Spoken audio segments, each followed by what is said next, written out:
All right, we're talking about chapter 12, cardiovascular system. And you should know that anything that originates, any problem that originates from that cardiovascular system can affect multiple systems in the body. For example, high blood pressure. All right, which of course, nursing we refer to as hypertension. Okay, so how does hypertension affect your body?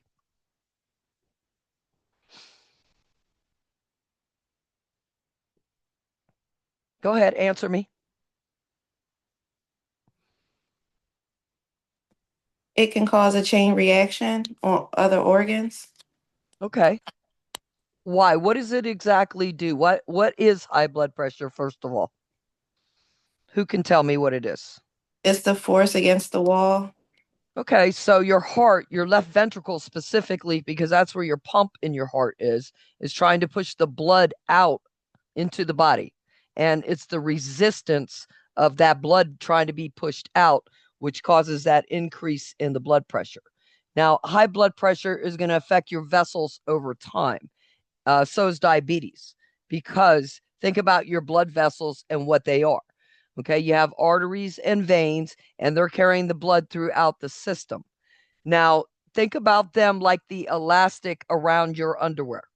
Okay, so when you were little, can you wear the same underwear when you were little that you could wear now, No. or vice versa? No. Even if your body didn't grow over time because of expansion and contraction, that elastic is going to do what? We're It's going to get It's going to wear down. It's going to take wear and tear on the body. So as we start to get older, those vessels don't work as well. And if you have additional problems, it can affect those vessels also, like plaque. Plaque sticking to the vessels makes them stiff. Okay. Sugar. What do you think sugar does when it sticks on something? Let's say if you put sugar or spilled something sweet on your arm, over time, do you notice anything about that area? it's Stickification, hard. calcification, something like that. Okay. Or sometimes it'll be like red or burning or irritated. So again, sticking against your vessels. Now, if the vessels aren't smooth, then the blood can't flow through there right. So that's why people end up with heart attacks or strokes, because it sticks to the side where that plaque is or where that uneven surface is, and it forms an emboli or a DVT. Okay. And then eventually that DVT can break off and go to other parts of the body. So that high blood pressure is going to lead to things like heart attacks, strokes, aneurysms. What about the kidneys? Why does it affect them?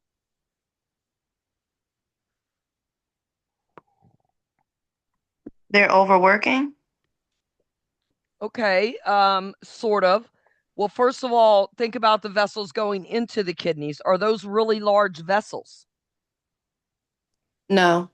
No, they're small, and smaller vessels can be easily damaged. Okay. Also, the vessels going to your eyes, small, they can easily be damaged by this high blood pressure. And the kidneys won't work right because it's an endless cycle where the blood pressure is high. Okay. And then we have a decrease in cardiac output, and so then going into the kidneys, we have a decrease in flow going into the kidneys. And whenever the kidneys have a decrease in flow coming in, they're going to release something called what? You'll have to know this. What do the kidneys release when we have low flow coming in? Because think Running. about it. Yeah, Renin. renin, exactly, great. Because the kidneys recognize it's low flow. So what do the kidneys want to do? Increase it. Increase it. So it's going to release renin to cause that vasoconstriction, to cause this whole process of trying to bring the blood pressure back up. So it's kind of a cycle that repeats itself over and over. And when people have problems like essential hypertension, where it stays elevated all the time and we really don't know why, we have a hard time controlling it. This is really what's happening in the body is this repetitive cycle. Okay. So you can see how just something just like blood, your high blood pressure can cause a lot of problems. Also, it can lead to metabolic problems, and that can cause problems with anemia. Maybe you're not getting enough blood flow out to your tissue. Okay, so now we're not getting enough hemoglobin, enough iron out to the tissue. And what kind of symptoms is that going to lead to?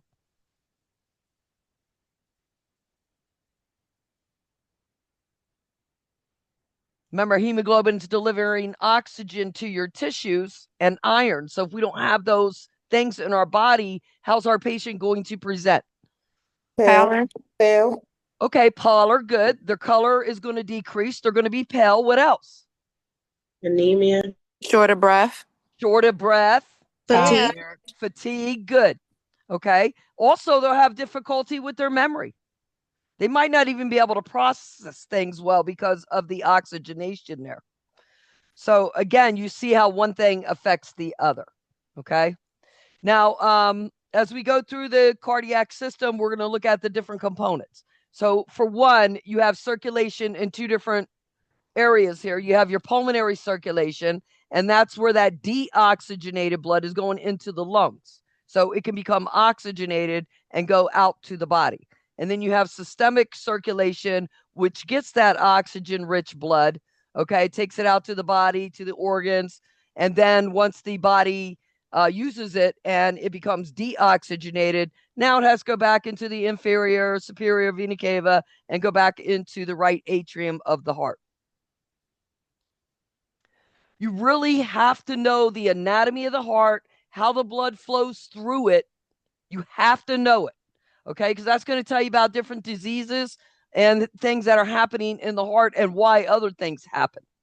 So, in that circulation system, you have your blood vessels, there's fluid there, your big bad pump, which is your left ventricle, basically, okay? And then the blood is flowing from your systemic circulation back into the right atrium through the vena cava, inferior, superior vena cava. And then from the right atrium, where does it go? Who knows? What's the next step when it hits the right atrium? Isn't it the tricuspid, valve? The tricuspid valve, okay? And that has 3 leaflets on it. So I think of that as my strong valve to help me remember it's on the right side of my heart. So think about if that tricuspid valve, first of all, what's that valve supposed to do? It transports the unoxygenated blood to the lungs. So no, the tricuspid valve helps the blood move from the right atrium to the right ventricle. Oh, the right ventricle. Okay, now what's the point of the valve? to prevent the backflow of the blood back into the atrium. Okay, it does do that, but really the valve is supposed to keep the blood flowing in the proper direction. Okay, so that's the valve's job, keep the blood going in the right direction. It helps control that. And so if the valve's working right, our body is getting exactly enough blood flow as it needs. Now, the blood goes from the right atrium through the tricuspid valve. If it backs up at that tricuspid valve, okay, then we're going to have too much fluid sitting in the right atrium. Where is that going to back up to? The lung. No. No, sorry. The systemic. Go back to the right. No. Okay. So let's just explain it here so everybody knows. Into the right atrium is coming the blood through the inferior and superior vena cava, right? So inferior vena cava, superior vena cava is dumping into the right atrium. Where's that blood that's going into the right atrium coming from? The systemic circulation. The body, right? Your body, your legs, your arms, it's coming from your body. Okay, so if your tricuspid valve is broken, where is the blood going to back up to? The systemic. Back to the body. So if you're in right-sided heart failure, right? That's why your legs have edema. That's why your body has edema, because that's where it's backing up to. Now that blood could also sit there and cause what? if it's sitting there stagnant? Edema. A blood clot. It could cause you to throw a blood clot. Okay. Because that blood can get thick there and sit there. It's not moving. So if that tricuspid valve is broken, it can lead to right-sided heart failure because now the right atrium has to work harder. Whenever your heart works harder, it's at risk for failing. So that's why right-sided heart failure causes symptoms of the body. You'll see edema in the legs, edema in the abdomen. Okay. All right. So after the blood goes through the right tricuspid valve, it goes into the right ventricle. Now it has to go to the lungs. So how does it get to the lungs? Pulmonary The artery. pulmonary Through artery. the pulmonary artery. So also, if your pulmonary artery is damaged or stenosed, where is it going to affect the heart? The The left right side. side. The right side, because it's bringing that blood from the right side of the heart into the lungs. Okay. That's your pulmonary aorta. And the pulmonary aorta does what? Transports the blood to the lungs. What kind of blood? The unoxygenated. Right. It takes that deoxygenated blood into the lungs. Okay. Where it will become Oxygenated. Oxygenated. okay. Now it's oxygenated. So you already saw how the blood works on the right side of the heart. Okay. Coming from the body, it's already been used. Now it's deoxygenated. It's going through the inferior superior vena cava to the right side of the heart, to the right atrium, through the tricuspid valve, to the right ventricle, to the pulmonary artery, into the lungs, where gas exchange will now take place. Any part of that right side, the tricuspid valve or the pulmonary artery fails, it's going to cause right-sided heart failure. Right-sided heart failure will cause backup where? In the body. Throughout the body. To the body. The body. Okay, good. Now, the oxygenated blood is leaving the lungs through the Pulmonary Left vein. through the pulmonary vein, and it's going to go into the left Pulmonary atrium. Left artery. atrium. left Mhm. atrium. Okay. So now, if that pulmonary vein backs up, what's it going to affect? Lungs. The lung. Left side of the heart and the lungs. So if that pulmonary vein isn't working right, it's going to cause damage to the left side of the heart. Left-sided heart failure, it will back up into the lungs. Now, from the left atrium, where is the blood going? Through the Left ventricle. Through the mitral valve or the bicuspid. It's called bicuspid because it only has two cusps, unlike the tricuspid, which has Three. three. So I call the bicuspid my weaker side. It's on my left side. I'm right-handed, so that works for me. Okay, so now it's coming through the bicuspid valve. If the bicuspid valve is stenotic or damaged, what part of the heart is it going to affect? Left side. The left side. Left So if side. the bicuspid valve or the mitral valve is stenosed or broken, it's going to make the left side work harder, and that can cause left-sided Heart failure. Heart failure. failure. Okay, left-sided heart failure is going to have what kind of symptoms? Out of breath. You're gonna be shortness of breath. Lung Freckles. symptoms, breathing systems, things related to the lungs. Okay. All right. So now the blood is left atrium through the bicuspid or the mitral valve. Now it's going into the left Ventricle. ventricle. And from the left ventricle, it needs to go to the body. So in order for it to get to the body, it has to go through the Aorta. Aortic valve. aortic valve. Okay. So now it's going through the aortic valve. So if that aortic valve is stenosed or damaged, what kind of heart failure are we going to have? Left sided. Left side. Left sided. If you have hypertension, that left side of the heart, that big bad pump, that ventricle is trying to push that blood through that aortic valve and out to the aorta against that resistance. What sort of heart failure are we going to have? With hypertension. Left or Left. Yes, left-sided. left-sided, because we're pushing against that body. Okay. Also, your left ventricle is going to be a little more muscular, a little thicker, because remember, your heart is a muscle.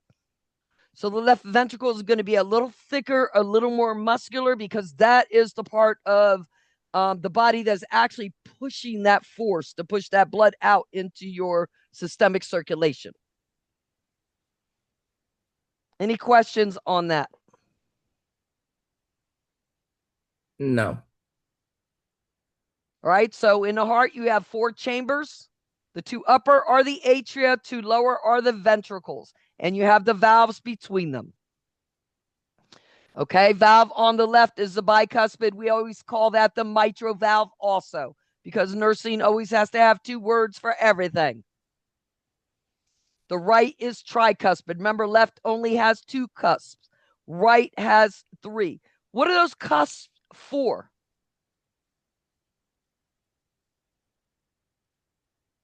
It prevents the To prevent backward flow of backflow. blood. Exactly. It seals For the fluid valve transport. to keep the blood going in the proper direction. And that lub-dub heart sound that you hear is from the closing of those valves. Okay.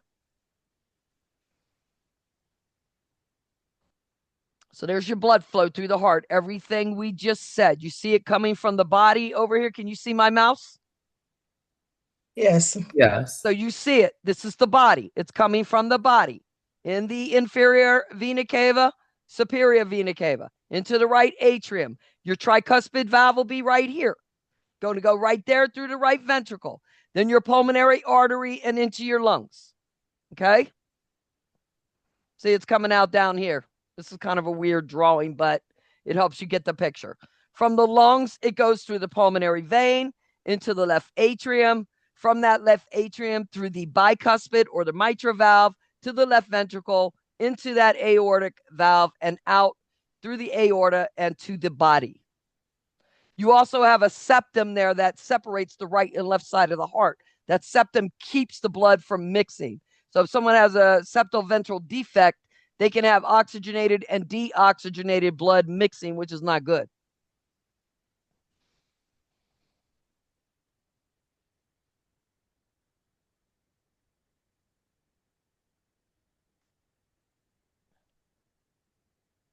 All right, so that left ventricle is pumping the oxygenated blood out to the body. That's why the walls are a little bit thicker there.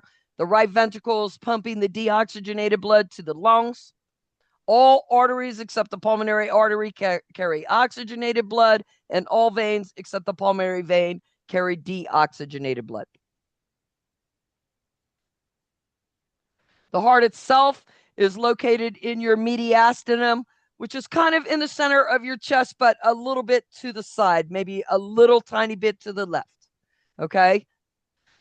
And then it's enclosed in what we call a pericardial sac, and it's double walled. So we got a lot of protection there. The outer layer of the heart is called the epicardium. That's the very outer layer, and that protects your heart from damage. There's fluid there. Okay. And that fluid helps the heart glide as it contracts. It lubricates the pericardial cavity between the 2 pericardial membranes, and it helps that heart move or glide. The epicardium also has blood vessels to supply oxygen to the heart muscle so it's able to work.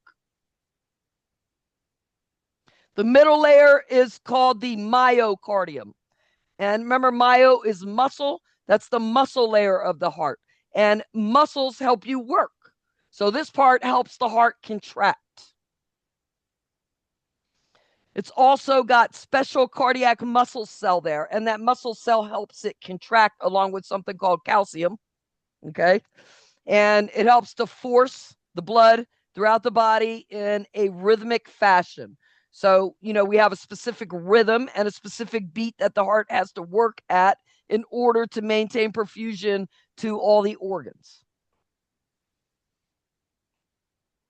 The endocardium is your inner layer of the heart. Endo means within. Okay, that's your inner layer. It covers the inside surface of the heart, the chambers, the valves. It protects the inside surface of the heart. It helps make it smooth. Why did I say it needs to be smooth?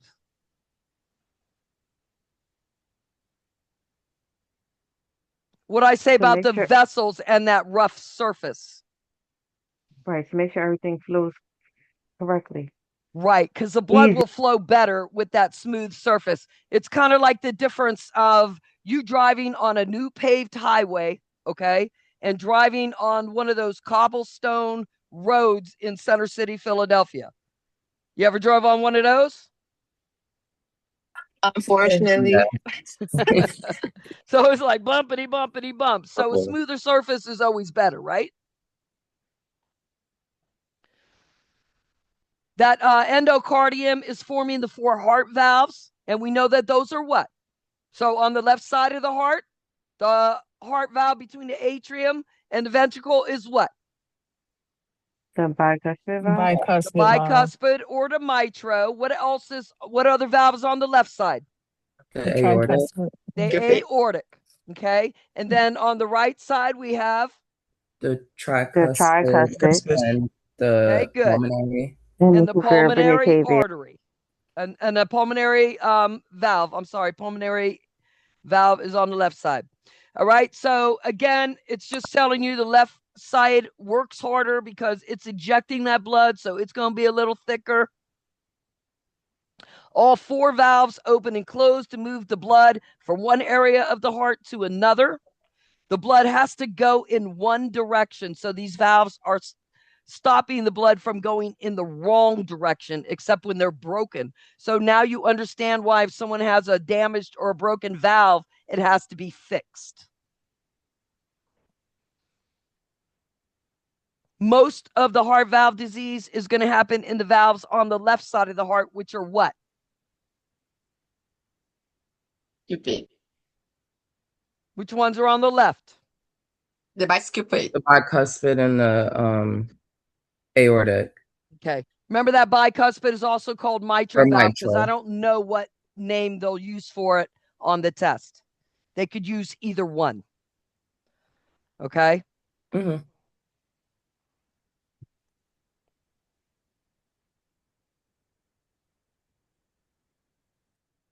All right. Your pulmonary valve is also called pulmonary semilunar valve, but I just call it the pulmonary valve. It's easier. Remember that goes where?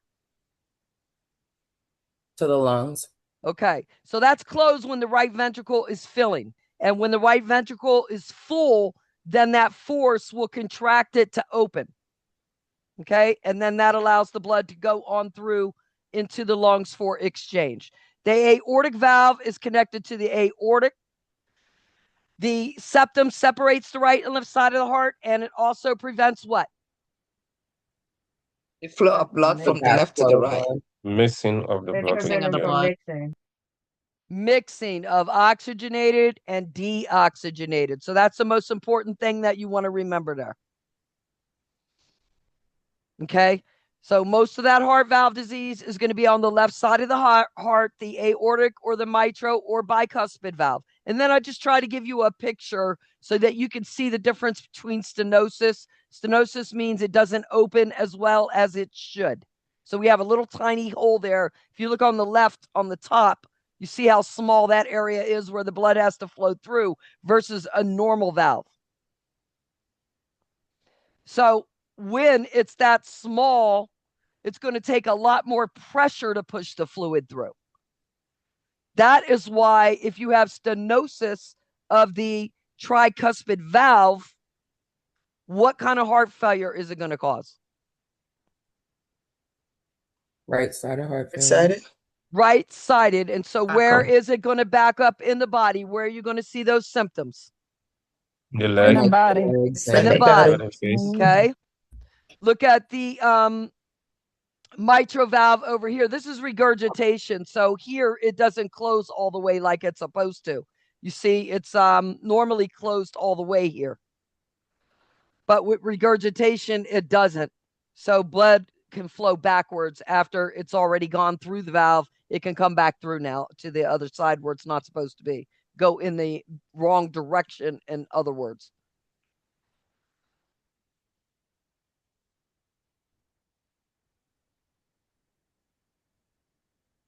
All right. The conduction system you also have to know. All right. So it starts in the SA node. Now, where's the SA node located? In the Like atrium. on the top of the right atrium. Okay. It's in the wall of the right atrium. Okay. And so that's important to know because the right coronary artery perfuses the right atrium. So if you have poor blood perfusion to the right atrium, what could it affect? The heart rate. That electrical signal, right? This is your electrical. So when you think of conduction, your conduction is your electrical system of the heart. Okay. Any disruption in that can cause an abnormal heart rhythm or an arrhythmia. So if you had a problem with the right coronary artery, a blockage or an MI in that right coronary artery, now you can understand why, if someone had an MI, it could lead to an arrhythmia. And an MI, by the way, is one of the most common causes of an arrhythmia. What's the most deadly arrhythmia? With this Brain aneurysm. STEMI. Ventricular fibrillation. VFib is going to kill you. Why do you put a fibrillator on someone? When someone goes unconscious and you're running a code, okay, why do you go get the AED and put it on them? To shock like them. reset the Break the To shock shock. the heart.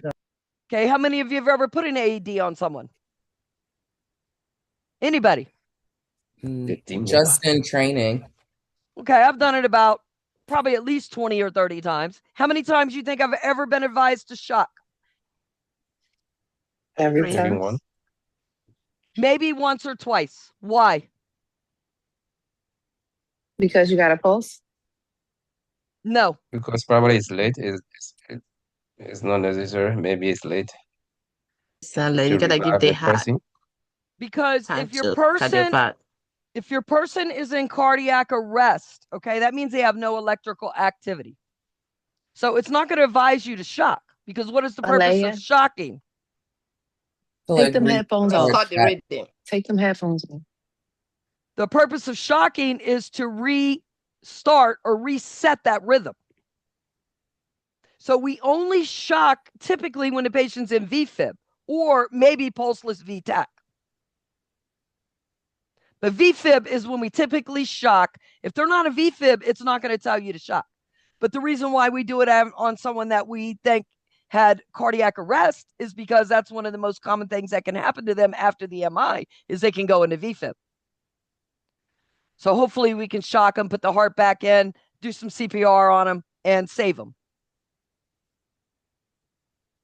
All right. So anything with that coronary artery is going to affect that electrical system, that conduction pathway with the right coronary artery. Okay. So here you have your SA node. That is your pacemaker. That's where the electrical conduction is supposed to start. In some people, it doesn't. Who knows who it doesn't start there on?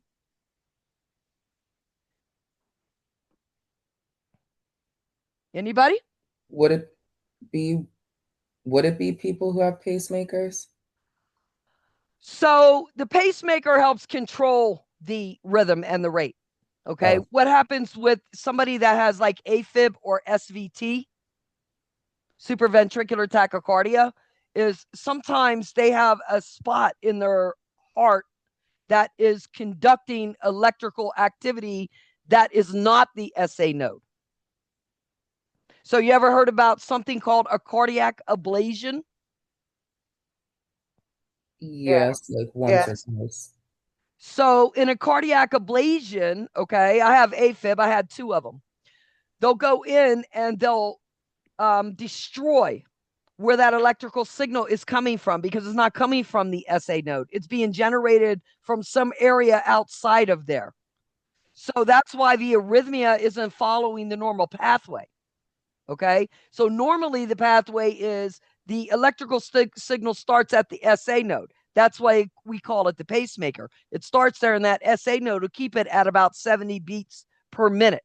And it'll be a regular rhythm, sinus rhythm, we call that. Okay.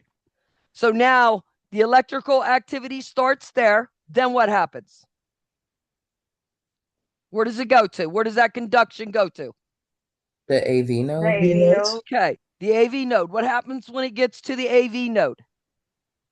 It splits at It doesn't that, split. What does it do? uh Do it go to a bundle of his?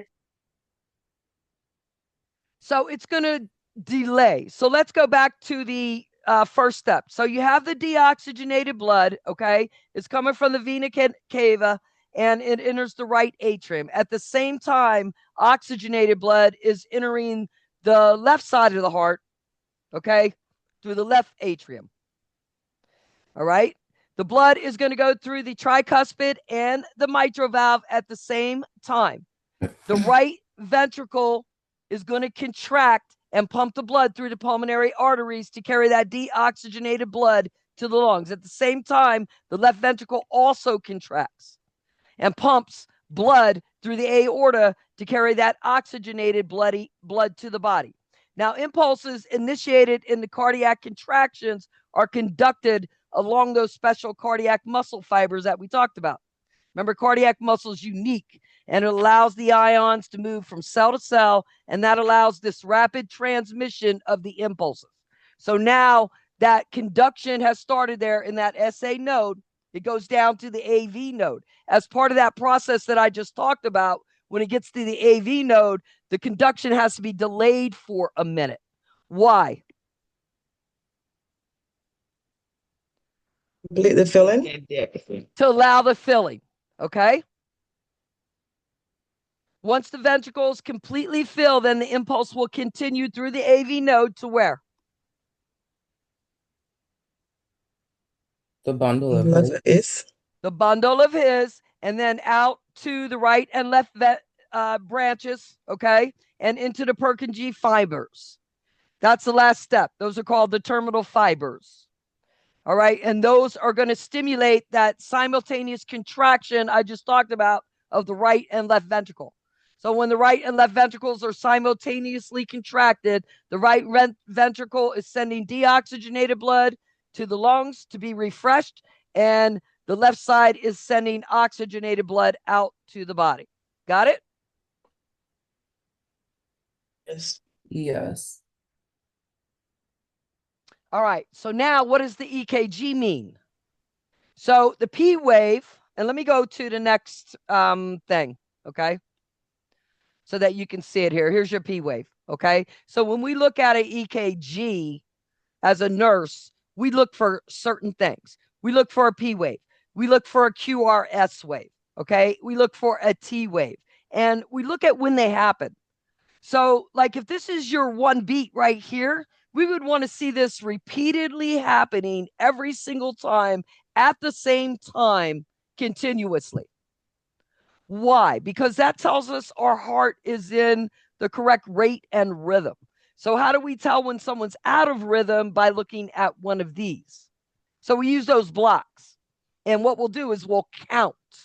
Okay. First of all, these are spikes here represent your ventricular rate.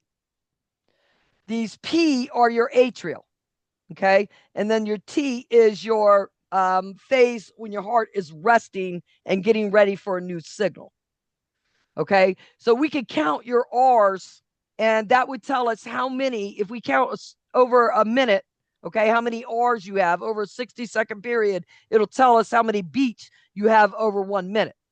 That's not going to tell us about the rhythm, though. It's only going to tell us that, okay, over 1 minute, you had 60 beats. Now, what we look at for rhythm is we look at how close together or how far apart those R's are. So we can use a piece of paper and we can put 2 marks on it.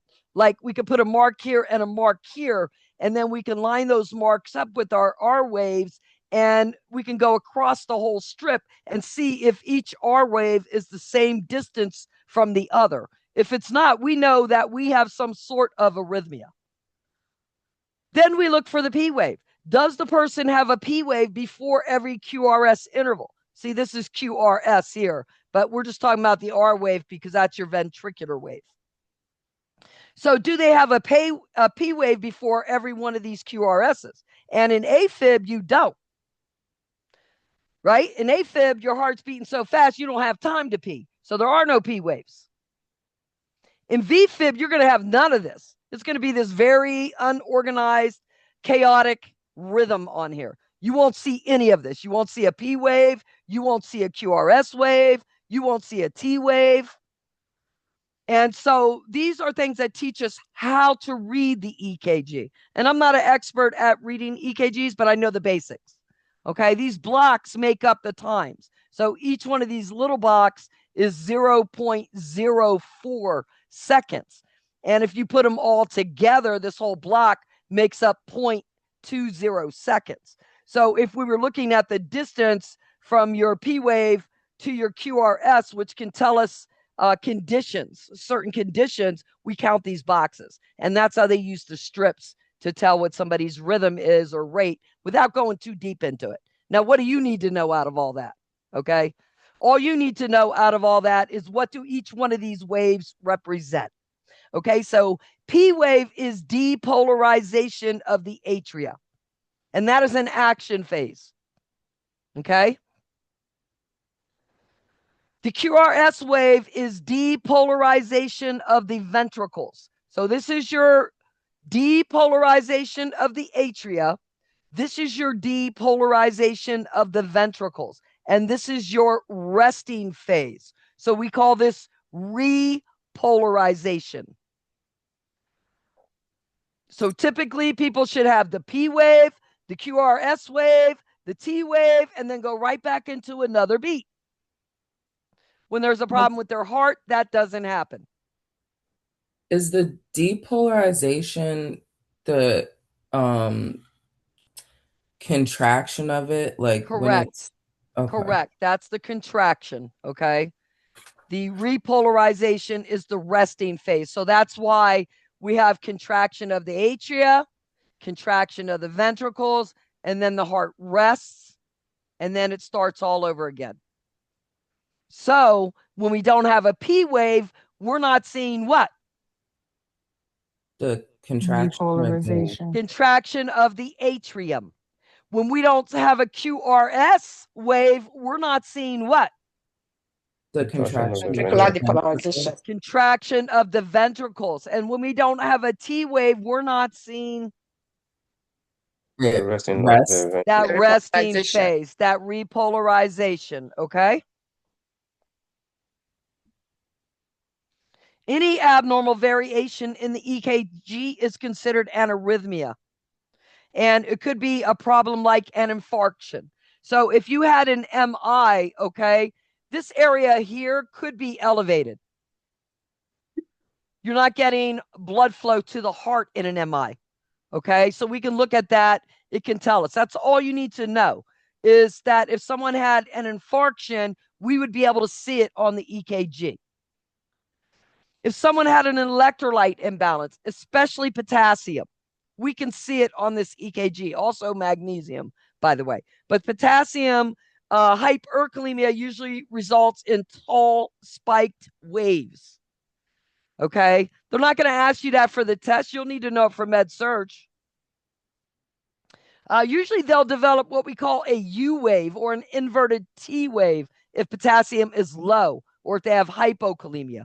So again, this EKG can tell us if they had something like an MI. It can tell us about electrolyte abnormalities.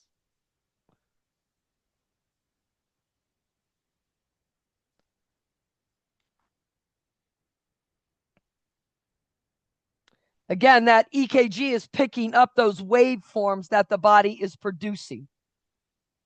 All right. And then you have the cardiac control center that is in your medulla oblongata. That is responsible for controlling the heart rate and the force of the contraction. There's little receptors there in the walls of the aorta in your internal carotid arteries, and these are able to detect changes in blood pressure. The cardiac center can then stimulate the sympathetic nervous system or parasympathetic, depending on what's happening, to alter the rate and the force as needed. Sympathetic stimulation increases the heart rate. So you will have to know, if they ask you on the test, what causes an increase in heart rate. This is one thing that can cause it. Sympathetic nervous system stimulation, tachycardia, contractility. Parasympathetic will stimulate the vagus nerve. And if the vagus nerve is stimulated, then we'll have bradycardia or a decrease in the heart rate. You also have something called sympathetic or beta 1 adrenergic receptors. And this is where those drugs work, like your blood pressure drugs, okay? Your beta blockers. They block those receptors to stop certain things from being produced, okay? Like stimulation of the sympathetic nervous system. So if someone has a problem with something like AFib, they're going to give them some other things, but one thing that they'll give them is a beta blocker, because the beta blocker can protect the heart and it can keep that heart rate down. So it can block that sympathetic nervous system stimulation and keep that heart rate from becoming too tachycardic.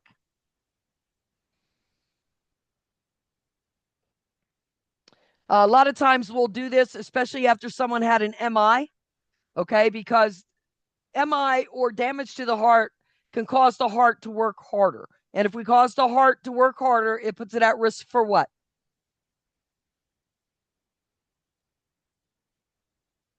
Doesn't it increase hypertension? Cardiomyopathy. MI, If you cause The a heart, heart cardiomyopathy. failure. if you cause a heart that is diseased or weak to work harder, it can cause heart failure. Okay? So we never want to increase the workload on a damaged or diseased heart. So this is why sometimes you'll see drugs used and you'll hear them say it decreases the workload on the heart. Okay? Because we don't want the heart to continue to become damaged. Think about when you go to the gym, okay? And all of a sudden you become a muscle man. Oh, I did 10 pounds last week. I can do 150 pounds this week. And what happens?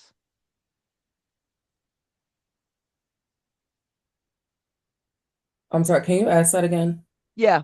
So you know how after New Year's, you get that New Year's resolution and you get all hyped up and you go to the gym. The first week you go, ooh, I'm lifting 10 or 40 pounds. I'm doing good. And the next week you go and you lift 150 pounds. What happens? Oh, you're built Putting like too the much stress on muscles your heart. increasing? Not your heart, because your heart's not lifting. What's lifting? The muscle? Your In muscles your are weak. biceps or your legs, right? So what happens to that muscle when you lift too much weight with it? It can give out. It weakens. It'll tear or become damaged, right? And then what happens when you go back to the gym the next day and you try to use it? You can't. It You hurts. cannot. And sometimes it damages it to the point where you cannot use it for weeks on end, right? So remember, your heart is also a muscle. It can experience damage like any other muscle in the body, and it can affect its ability to work.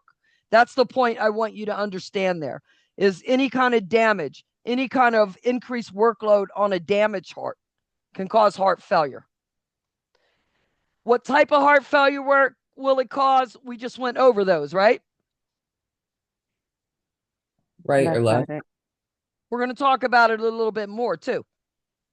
All right. So what are some things that increase your heart rate? Give me some ideas. What do you think? Stress.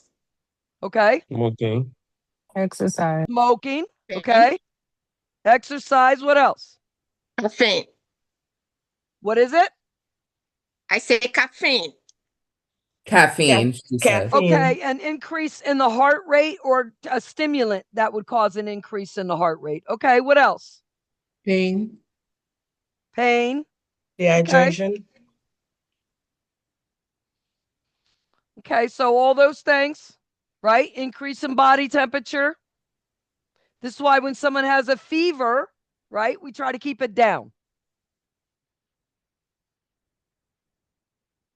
So I guarantee you they'll probably ask you something about this, either on the quiz or on exam 2. You know, if I tell you they're going to ask you about it, they're going to ask you about it on one of those places. I don't know which one. But if you know it for both, then you won't go wrong.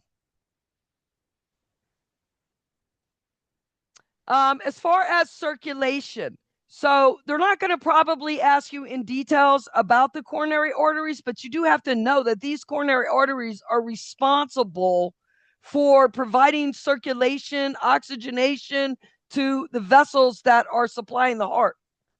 So these supply the coronary muscle. All right. Your right coronary artery, I already talked about. I said if that's damaged, that's going to cause you a problem with what?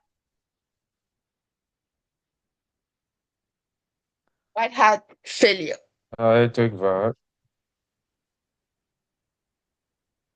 The right coronary artery, what does it perfuse? Which part of the heart? The heart. Which part? The right, the right. The right The right atrium. side. And what's in the right atrium? The S Your node. SA node. Your SA node. So if you have a problem with your right coronary artery, you're going to have a problem with your? SA node. Yes, your Your right conduction side of your heart. system. And that can The cause a conduction. what? Arrhythmia. Arrhythmia. All right. Cardiac muscles have to have a constant supply of oxygen and nutrients, but the muscle does not have any place to store it. Okay. So these arteries have to bring the blood flow there. The left coronary artery divides into the left anterior descending, the LAD. We call that the widow maker. What do you think that means? People end up You're passing gonna away, so die. now they widows. They're going to You're die. gonna die. Okay. Yes. A lot of times, if a heart attack happens there, it's going to die because that is sending blood to the left ventricle. Okay. And the front part of the heart. What's your left ventricle do? Sends the blood to the body. Aorta. Right. That's your big bad pump. So if we're not getting fluid to the pump, it's not. Send like putting oxygenated blood throughout the body. Yeah, it's not pumping.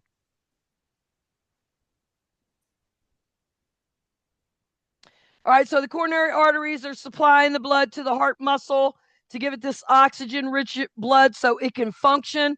Any oxygen that's depleted also has to be carried away. So these arteries have to be working. The veins carrying the blood away have to be working.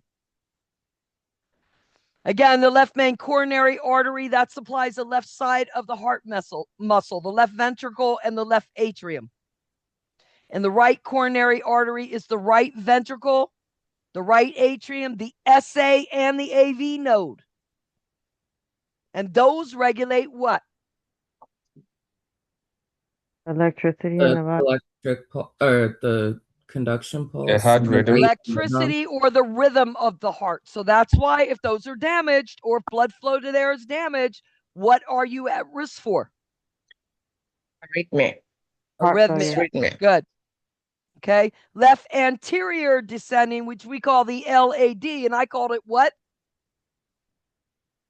The widow. The widow maker. Okay. That's going to go right down the groove over the front of your heart and supply the front left side of the heart. And then you have something called a circumflex artery. Okay. That goes around the heart. And it really helps with the back side of the heart.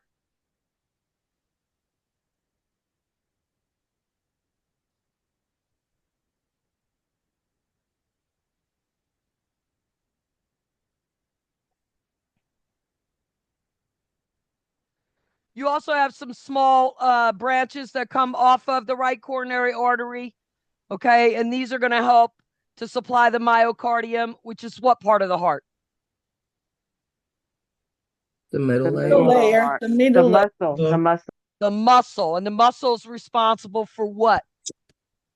Helping the heart pump. Okay, the contractions, right? The contractions of the heart. All right, the blood flow is going to be highest during diastole. That is the relaxation phase. And it's going to be contracted or constricted during contraction or during systole. So you'll have greater blood flow during diastole than you will during systole.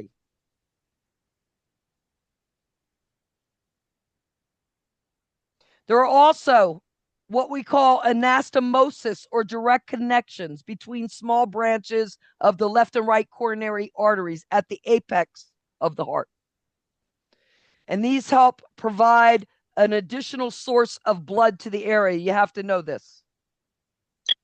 Okay, this is referred to as collateral circulation. So when you exercise and you do things to help your heart, it can help increase that collateral circulation, which is important if an artery became obstructed, because it could give you additional blood flow to areas of the heart instead of just cutting everything off.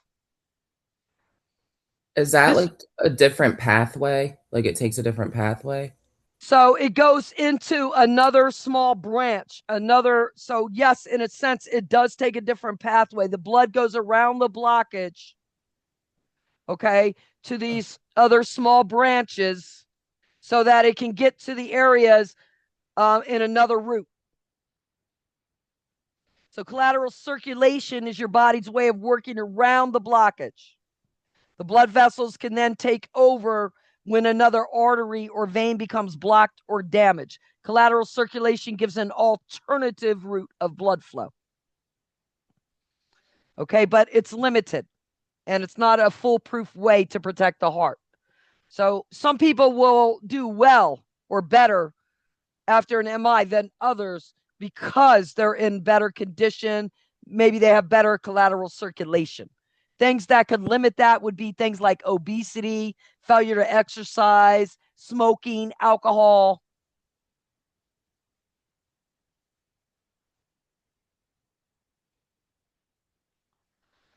All right, when the obstruction develops with collateral circulation, the nearby arteries can enlarge or extend and try to meet those metabolic needs of the cell.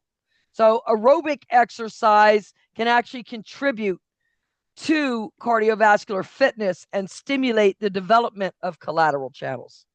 So you see, you can help yourself develop this in certain ways. Any interference of the blood flow is going to interfere with the function of the heart. Again, the right coronary artery is supplying the right side of the heart and the inner portion of the left ventricle. It also helps supply some of the blood to the septum. The left anterior descending artery brings the blood to the front wall of the ventricles, the septum, the bundle branches, okay, and that circumflex artery is going around the heart to get to the back side there to help with some of those areas. Main thing I would expect them to ask you about is that right artery, that right coronary artery, because of its association with the SA node. Okay, and then understanding that left ascending vessel can cause you also to have an MI that could be deadly or fatal.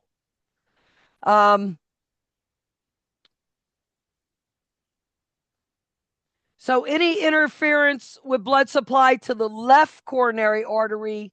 So right coronary artery, if they ask you about that, it's going to be that SA node and that arrhythmia, okay? With left, it's going to be the pumping ability of the heart. So if the left coronary artery is affected, it's going to impair the pumping ability of the left ventricle. And that can lead to congestive heart failure.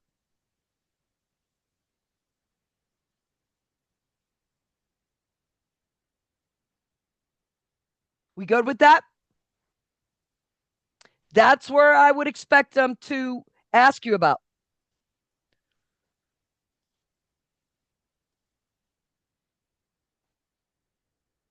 So we really went over this process.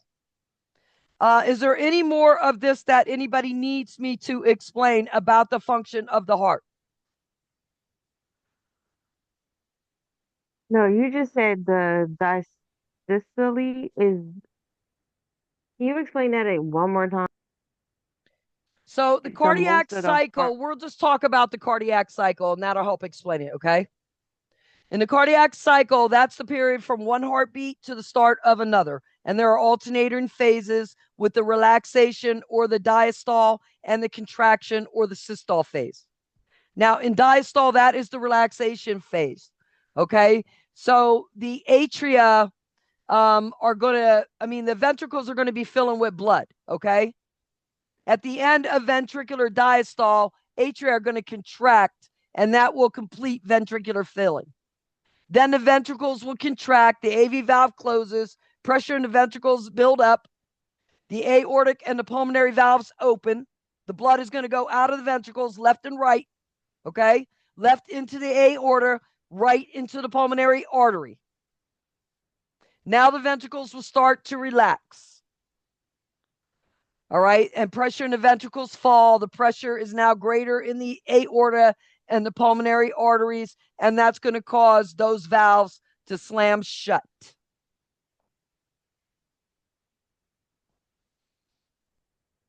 Okay, so diastole is the relaxation phase, systole is the contraction phase.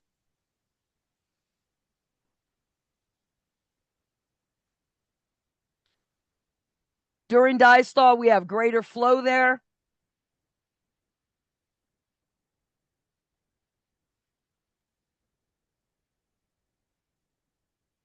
Any questions about that?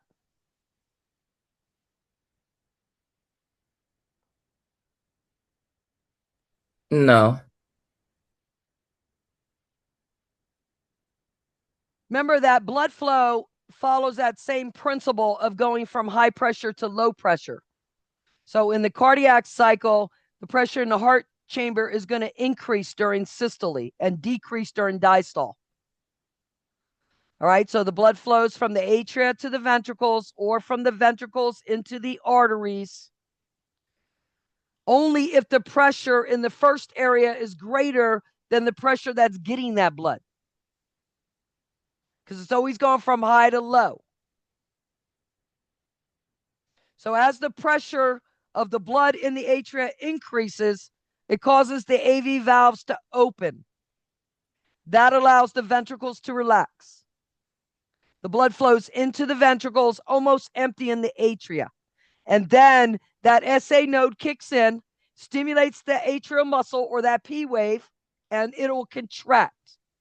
And with that contraction, any blood that's left in the atrium is now going to go into the ventricles.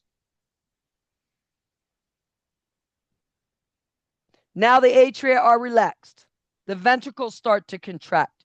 The pressure increases in those ventricles. The AV valves close. And just for a second, all of the valves are closed at once. Okay? Even though we don't have any change in the volume of the blood there is a buildup of pressure.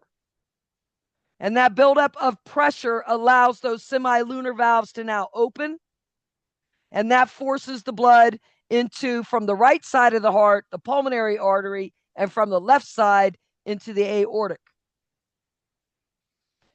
Muscle contractions here have to be strong enough to overcome the opposing pressure and force the valve open. So in a weak heart, this could be a problem. All right, in the left ventricle, the pressure has to be greater than the diastolic pressure in the aorta, because remember, the pressure has to go from a higher area to a lower pressure area. Pulmonic circulation is a low pressure system, so the right ventricle doesn't need as much pressure to pump blood into the lungs. At the end of the cycle, the atria are filling again, ventricles relax, aortic and pulmonary valves close, and that stops the backflow of blood. And then the cycle repeats itself again. Okay, it's the same volume of blood from the right and left sides of the heart during each cycle to make sure that the blood flow through both the systemic and the pulmonary circulation is constantly balanced.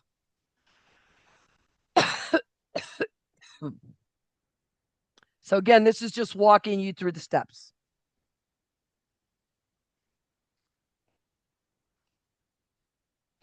Okay, so lub dub. The lub is the closure of the AV valves, and the dub is the closure of the semilunar valves. And then the murmur, that is an incompetent valve. So the valve makes like a swishing sound there. Okay. Sometimes murmurs can be caused by holes in the heart too. Sometimes they're benign and sometimes they can be a problem. Your pulse is your heart rate. And a pulse deficit is the difference between the apical and the radial pulse. That should be the same.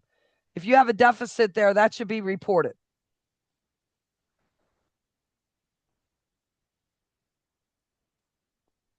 You should also know your pulse points. This is where you can take a pulse pressure on the body, okay? Or measure the pulse. And you should always compare one side to the other. You're comparing for the rate. Normal is 60 to 100 per minute. You're looking at the rhythm. Symmetry. So the strength should be equal on both sides. Whatever it feels like on one side, it should be on the other. And it should be smooth, the pulse. Sometimes it's weak and thready. Sometimes it's full and bounding. So you have to know what those mean. And you'll get into that as they're not going to test you on it here, but you'll get into that as you start doing your assessments for med surge. So a stronger than normal pulse could be caused by what? Overload. Fluid volume overload. That's a good one. What else?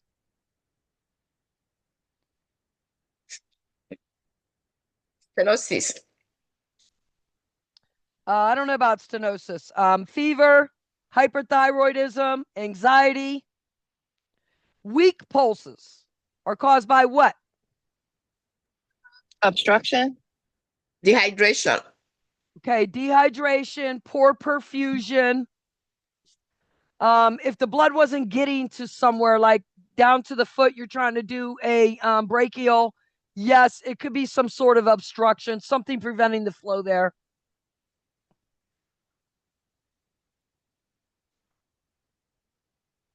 All right, cardiac function. You have to know these terms.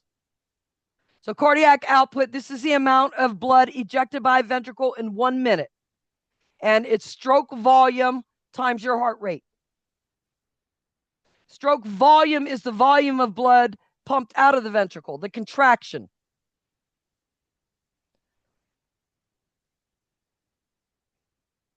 And preload is the fluid that's coming back to your heart. So that's coming into the right ventricle from your venous return, right? Amount of blood delivered to the heart by venous return. So that's the blood coming into your right ventricle. Right atrium. Sorry.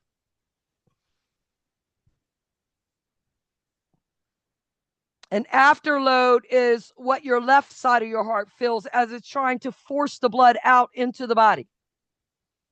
So that left ventricle is pushing against that resistance. Okay?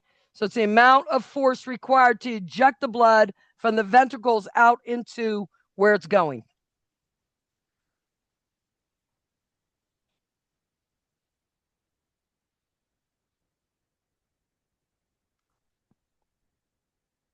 Systolic pressure is the blood pressure forced against the arterial wall. So it's the higher number. It's the pressure exerted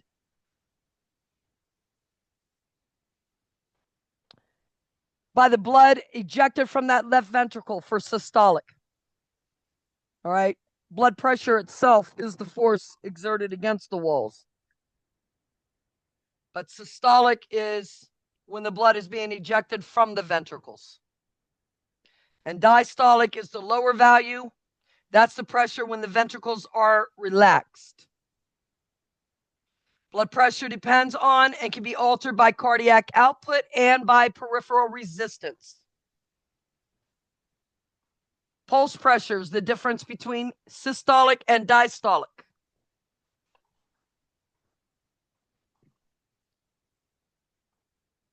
All right, normal blood pressure in an adult should be around 120/70 at rest.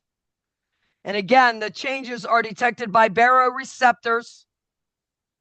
And then it sends signals to that medulla oblongata in your brain to adjust the blood pressure.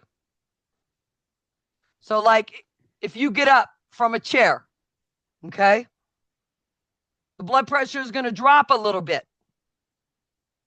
But you have a reflex mechanism that's going to kick in and send a little bit more blood to the brain.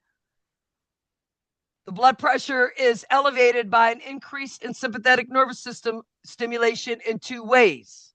Sympathetic nervous system and epinephrine act on these adrenergic receptors in the heart to increase the rate and the force of contraction. So that's what it's going to ask you about. How does sympathetic nervous system affect the heart? Okay. So it's going to increase the rate and the force of contraction with epinephrine. Epinephrine and norepinephrine increase vasoconstriction.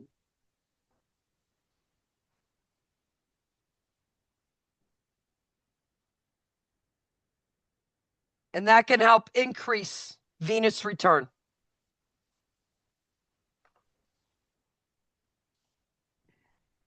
All right, so cardiac output, that's the amount of blood pumped by each ventricle in 1 minute.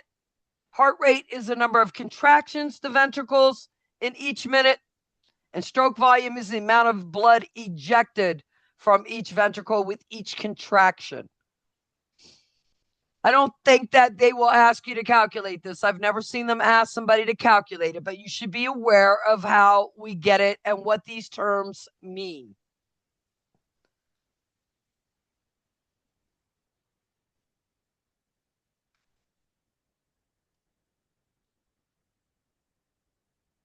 All right, you don't have to know diagnostic tests, so don't look at them. Skip it.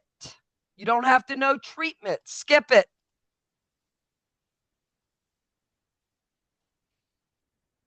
You do have to know this. Okay, angina pectoris. All right, we're not getting enough oxygen to the heart muscle. Okay? So you see myocardium, the muscle of the heart, is not getting enough oxygen. And so we can have chest pain. It can be classic, exertional. They're the same. Or it can be variant. This happens at rest, and it's because the vessels are spasming. Or unstable angina, which is the most dangerous. This is prolonged pain at rest, okay? And this might happen right before an MI. So usually with the angina pectoris, we can have the person sit down, give them some nitro, and the chest pain goes away. With the variant angina, you'll have clients that take something called isosorbide nitrate. You give it. Isosorbide nitrate, you give it.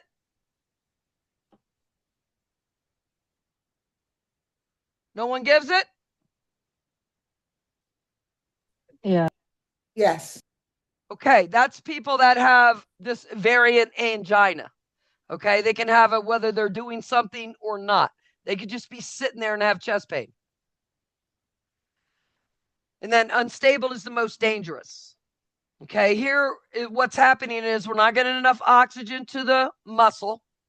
Okay, makes the heart work harder, requiring more oxygen. The heart can adapt by its own needs through vasodilation unless the vessel walls are damaged and not able to relax. Okay, in which case there's a blockage there like atherosclerosis or some sort of spasms happening there. And if the supply and demand are not balanced, okay, then it's going to cause a deficit of oxygen going to that muscle in the heart. Chest pain can happen in a variety of ways. Again, they're going to ask you about classic or exertional, meaning I'm shoveling snow and all of a sudden I got this chest pain. That is exertional angina. Variant is I was just sitting in the chair and all of a sudden I got chest pain.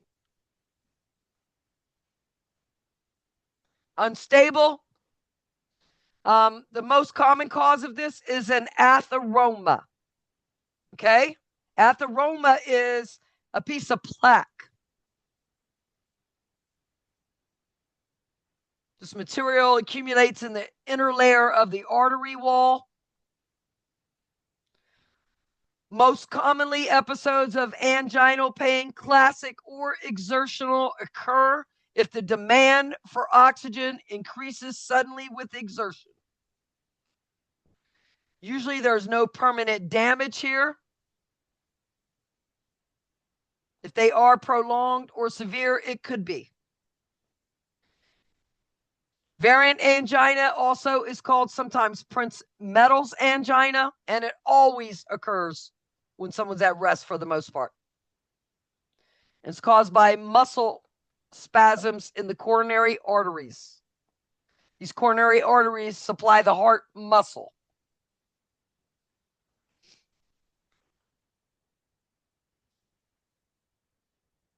All right, so with the angina pectoris, we'll have recurrent, intermittent, brief episodes of chest pain triggered by physical or emotional distress.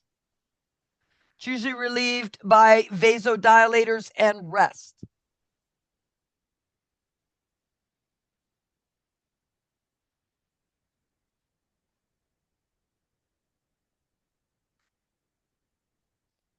Signs and symptoms, pallor. So they might turn white. They might have excessive sweating or nausea. This is just showing you normal people have a normal oxygen supply whenever they move. Whenever you have an increase in activity, you have an increase in oxygen supply. In people that have angina, they have a decrease in the oxygen supply to the body. And any normal activity can produce pain because they don't have enough oxygen to meet the demands. Again, we don't need to know treatment. An MI is when the coronary artery is totally obstructed. Most common cause is atherosclerosis, which is what? Plaque buildup. The artery. Okay, hardening, stiffening of those arteries. Okay, you have to know there's five types. I'm sorry. Type 1 is when the coronary artery is totally obstructed. This causes prolonged ischemia and cell death, not necessarily death of the person.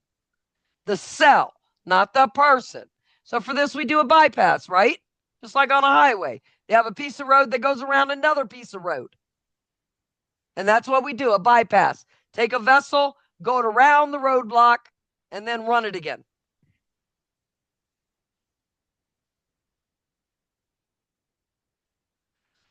The most common cause of an MI type 1 is an atherosclerosis or that atheroma.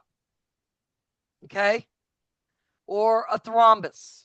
Those all can obstruct the artery.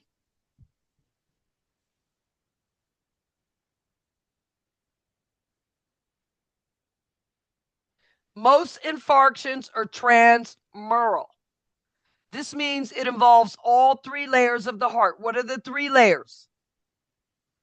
Epicardium, myocardium, and Endocardium. endocardium. Good.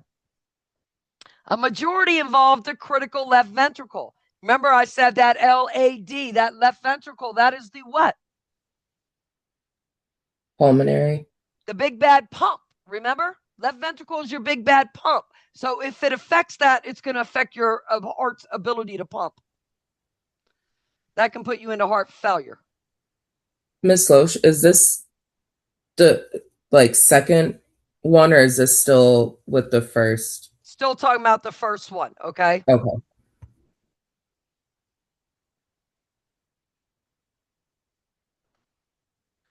All right, so MIs are also classified as ST or non-ST elevation. Remember, I was talking about the EKG with that and how it looks on the EKG. So type 1 MI, primarily associated with atherosclerosis, destruction of cardiac muscle caused by the blockage of a major artery. Type 2 MI, characterized by a mismatch in the oxygen supply and demand. It's not caused by arterial blockage. Type 3 are fatal MIs. And type 4 and 5 are a result of some medical procedure, like we were putting a stent in and the person had an MI.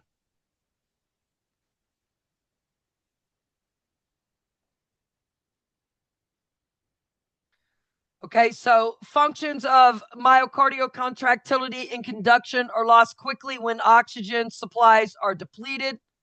If we can resupply the blood within the first 20 to 30 minutes, we might be able to prevent irreversible damage. If not, the fibers, myocardial fibers, do not regenerate, and that area of necrosis will be replaced by fibrous, non-functional tissue. Collateral circulation can reduce the size of the infarct. Again, that depends on the location of the obstruction, how well the collateral circulation is formed there or established before the person had the MI.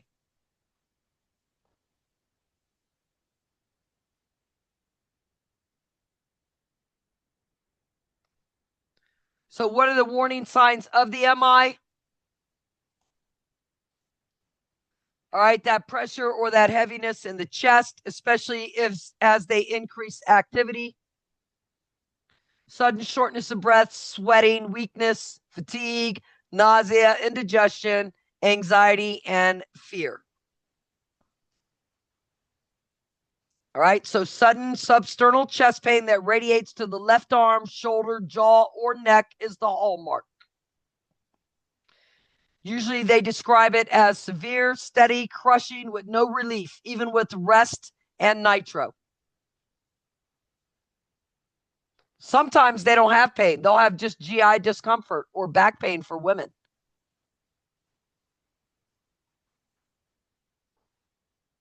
So pallor, lack of color, diaphoresis, they're clammy, sweaty, nausea, dizziness, weakness, shortness of breath, anxiety, fear, low blood pressure, especially as it progresses, okay? The pulse becomes rapid and weak because cardiac output decreases here. They can eventually end up in shock. And sometimes they'll have a low-grade fever.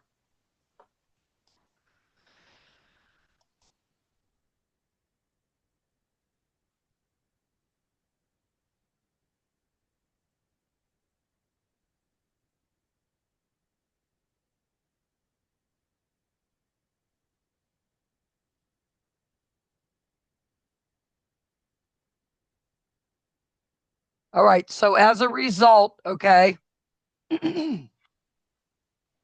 sudden death, and that can be from those arrhythmias we talked about. Cardiogenic shock because the heart is not able to compensate for itself. Congestive heart failure.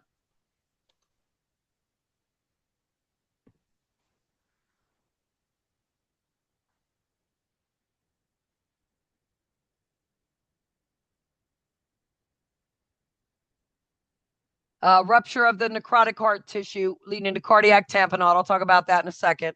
And thromboembolism, okay, causing a stroke.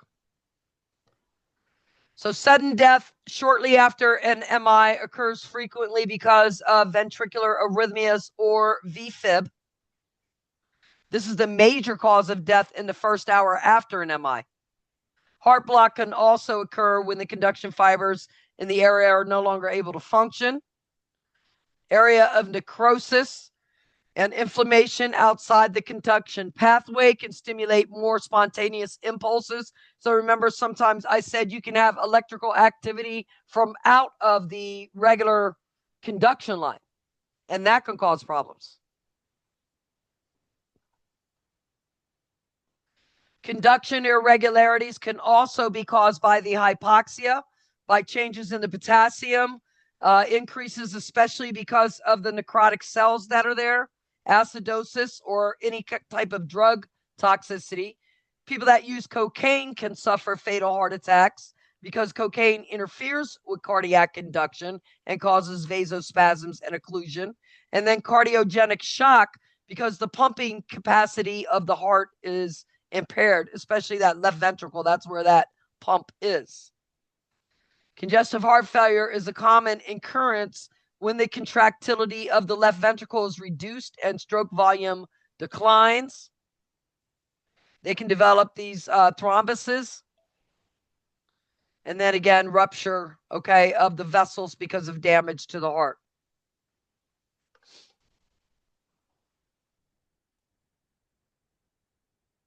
So cardiac arrhythmias are any deviation from the normal cardiac rate. It can occur from damage to the heart's conduction system. So mostly I said, what could lead to this? Electrolyte imbalances. What else? What coronary artery? Oh, the left. Right. Damage to the right coronary artery. Okay. Electrolyte imbalances, fever, hypoxia, stress, infection, drug toxicity, scar tissue, rheumatic fever. Okay, so the problem with arrhythmias is they affect the ability of the heart to pump efficiently. A slight increase in the heart rate increases cardiac output, but rapid increases in the heart rate prevent adequate filling during diastole and reduce cardiac output. A very slow rate also reduces output to the tissue, including the brain and the heart. Irregular contractions are inefficient because they interfere with normal filling and emptying of the heart.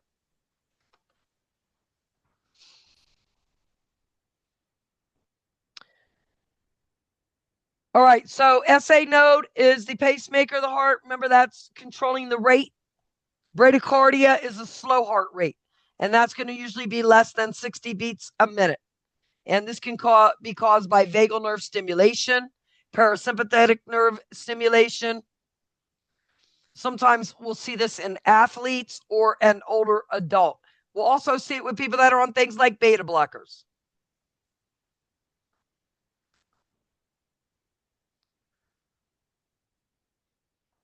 Tachycardia is a heart rate of 100 to 160. And this could be normal response to sympathetic nervous system stimulation, a fever, or stress. It also could be because we have a decrease in the blood volume, so the heart's trying to push more blood. They can also develop something called sick sinus syndrome, which they would have back and forth condition. So the body would go back and forth between bradycardia and tachycardia. And those clients also will probably need some sort of treatment.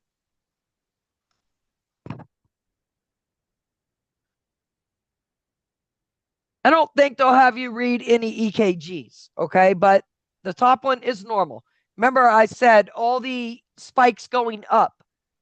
Look at the ones on the top. They look like they're pretty evenly across there, okay? But you can take a piece of paper and you can put a hash mark here and a hash mark there and just go across and line it up with each one and see if they're equal. That'll tell you. I also said you're going to look for what? A P wave. Do we see a P wave before each one of these QRSs? Yes. Okay. And we see a QRS. And do they come in about the same spot everywhere? The only difference is I feel like in the top, some of them look a little bit different. Some of them are a little more round. Some of them are a little more spiked. But otherwise, they're in about the same spot. Okay. And then look at bradycardia. okay, you're going to have less on that 1 minute strip. So up here, 1, 2, 3, 4, 5, 6. Here, you only have 5. Okay, so the heart rate is lower. And then AFib, okay, notice on the AFib, and usually AFib doesn't quite look like that. I'd like to get you a better picture, but I'd have to go off this screen to do it. But you notice that there's no distinguishing P waves here. The heart's beating at greater usually than 350. And VFib, look at this. You can't see anything. There's no distinguishable marks there.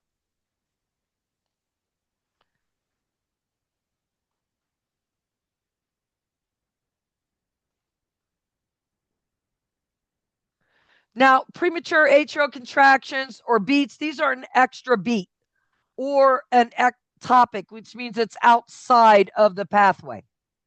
Okay, and it's usually caused by some sort of irritable muscle cell. AFib, we see a lot of now in the aging population. And they might ask you about what condition are we seeing now a lot in the older adult. It's going to be AFib. Remember, AFib is a rate over 350, where A flutter is more like a sawtooth. You'll see it. And that's 160 to 350. But AFib is over 350, and that causes pooling and puts people at risk for throwing a blood clot. So that has to be treated usually right away. But we are seeing a lot of that in the older adult. The A flutter, there they have AV node delays conduction and a slower ventricular rate.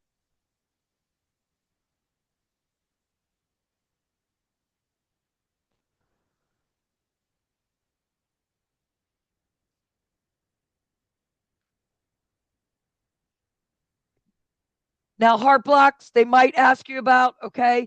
The heart block occurs when the conduction is delayed or stopped at the AV node or the bundle of His. Okay? So for first degree heart block, okay, this is the conduction delay that prolongs the PR interval or the time between the atrial and the ventricle contractions. Okay? So your wife went out to a bar. She was a little bit late coming home, but she came home. Second degree, we have a little bit longer delay. So maybe she stayed overnight and came home the next day. So we have a little bit longer delay, and sometimes that causes a miss in the ventricular contraction. And in a total or third degree block, she ain't coming back. So there is no transmission from the atrial to the ventricles.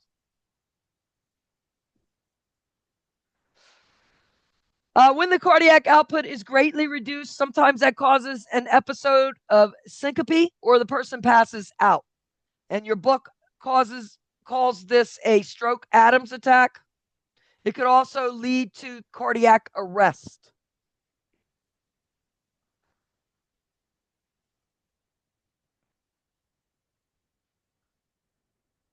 Now, ventricular-wise, bundle branch blocks, these interfere with conduction in the bundle branches. It doesn't affect the cardiac output, but you can see it as a wide QRS complex on the EKG. So we'll look for that when we give certain drugs because that can cause a danger because some drugs have the ability to widen that QRS complex. And if it's already wide, we don't want to make it worse. Psychotropics are good for that. Where I work at, you have to know all that before you even give the psychotropics. So all that's in their record. We already know what we're going to give before we even give it if they have a heart condition because we've looked at all that already. VTAC reduces cardiac output because the filling time is reduced. And so that reduces the force of the contraction. In VFib, the muscle fibers contract independently and rapidly. There's uncoordinated quivering, and the heart is not producing any blood here. Okay? This is the most dangerous. The best thing for this is CPR. If you end up with the AED there to analyze, fine. But you got to do that CPR. If not, cardiac standstill. What does that mean?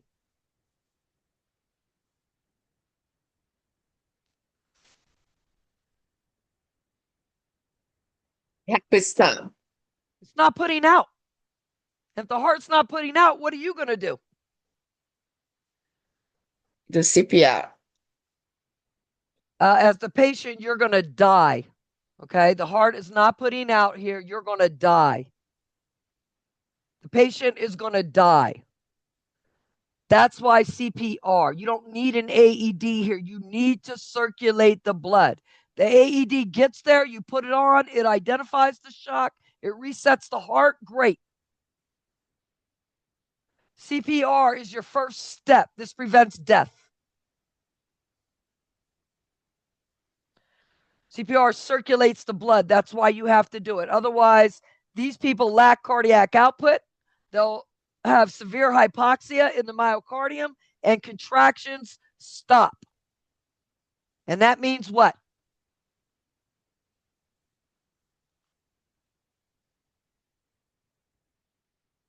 If your heart stops contracting, what does that mean?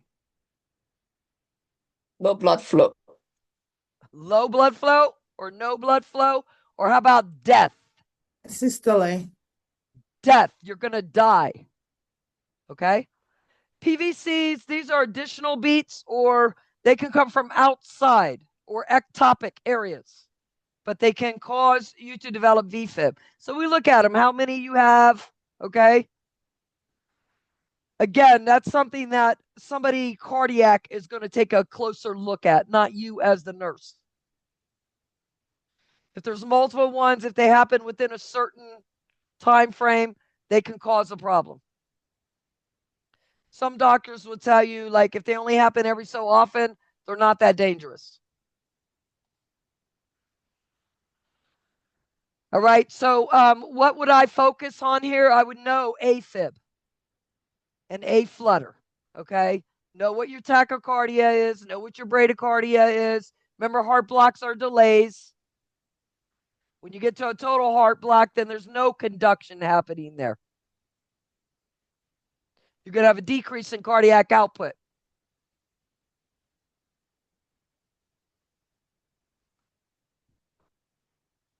Electrolytes can affect the heart, okay? Just plain and simple. You don't need to know which ones or what will they do.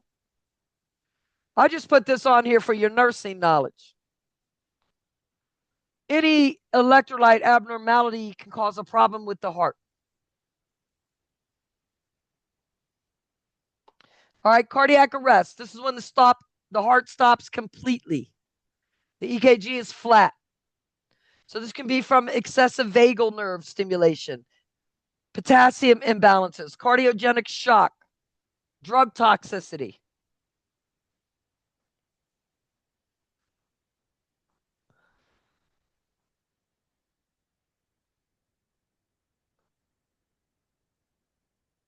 Congestive heart failure.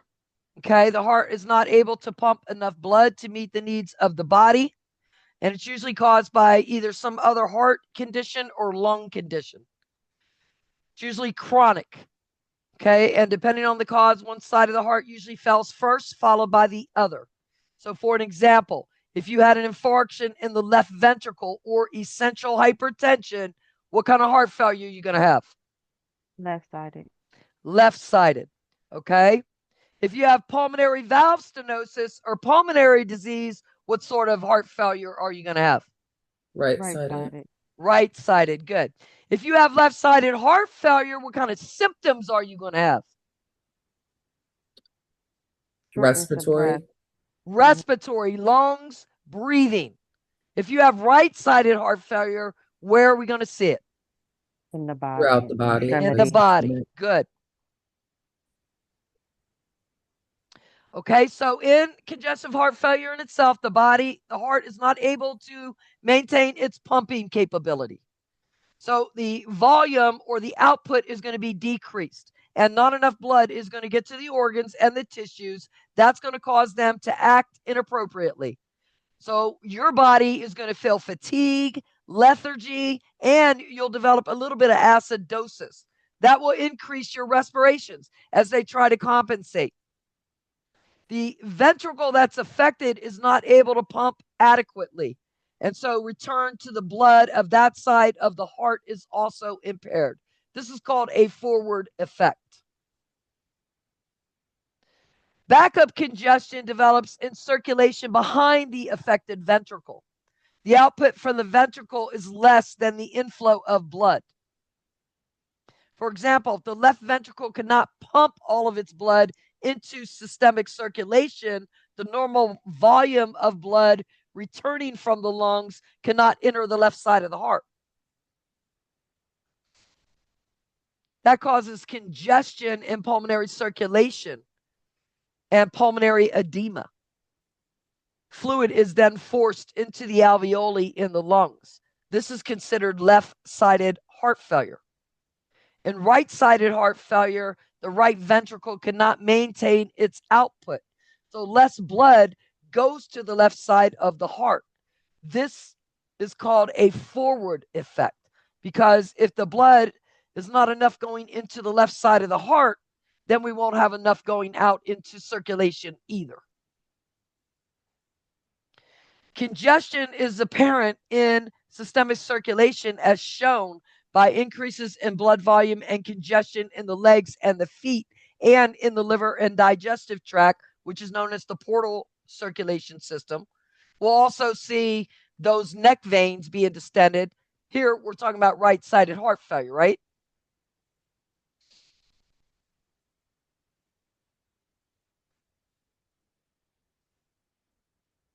Okay, so the left ventricle is weak. It cannot empty. We'll have a decrease in cardiac output to the system. We'll have a decrease in blood flow to the kidneys. Now, whenever we have a decrease in blood flow to the kidneys, what does that stimulate? Renin. Renin and aldosterone. So this is going to cause us to vasoconstrict and pull in more sodium and water. The blood is going to back up in the pulmonary vein there. Okay? And high pressure in the pulmonary capillaries causes that pulmonary congestion or that edema there. So in left-sided heart failure, that's what we're going to see. All right, fluid in the pulmonary area, pulmonary edema, which your book describes as frothy red sputum.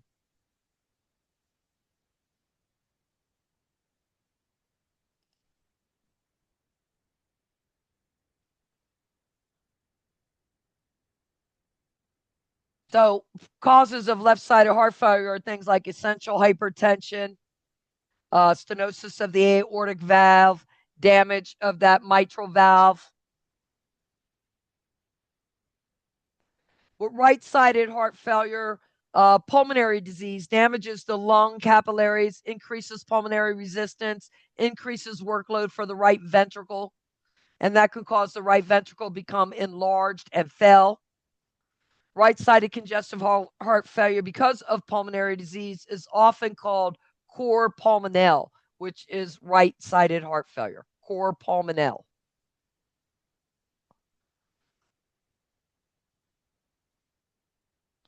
Okay, with failure on either side of the heart, forward effects would be a decrease of blood supply to the tissues and general hypoxia, because the blood's not going forward, it's not getting out. Okay, so we're not getting enough to the tissues. That causes hypoxia, fatigue, weakness, shortness of breath. How does the body compensate?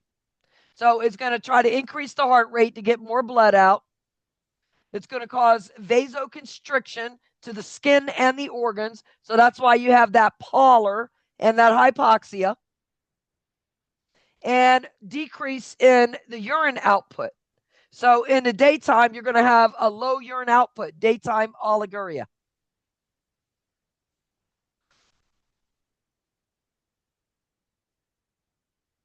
The signs and symptoms become more evident as the condition progresses. There's an increase in risk for sudden death.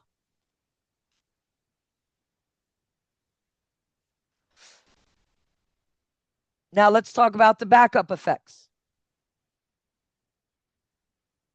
So backup effects of left-sided failure are going to be related to pulmonary congestion. So this means we're going to have dyspnea, which is shortness of breath, orthopnea, which means they can't lay flat, right? They have to be elevated. and that's because of fluid developing in those lungs. They'll have a cough because the respiratory tract is irritated from the fluid that is developing in there.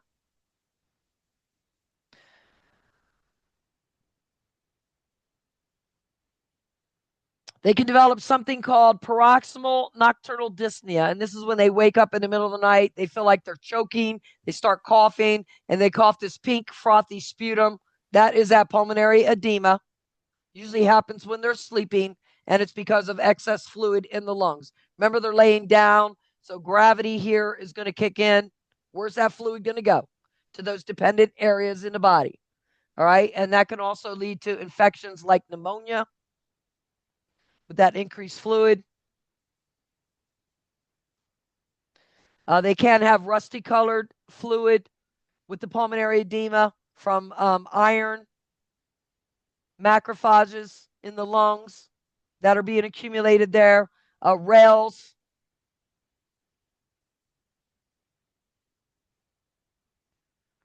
With right-sided heart failure, systemic backup, we're going to see edema in the feet or the legs. Also, we can see it in the buttocks, especially if they're lying down. Enlarged liver and spleen, so hepatomegaly and splenomegaly. And that could lead to problems with digestive system. Ascites in the peritoneal cavity, so their abdominal area is going to be distended with this fluid. And that can also put pressure on the lungs. Increased pressure in the superior vena cava, and that can cause that red face, those distended neck veins, headaches. We have to treat that right away because we don't want brain damage to occur here. All right, so again, this is just trying to break it down for you.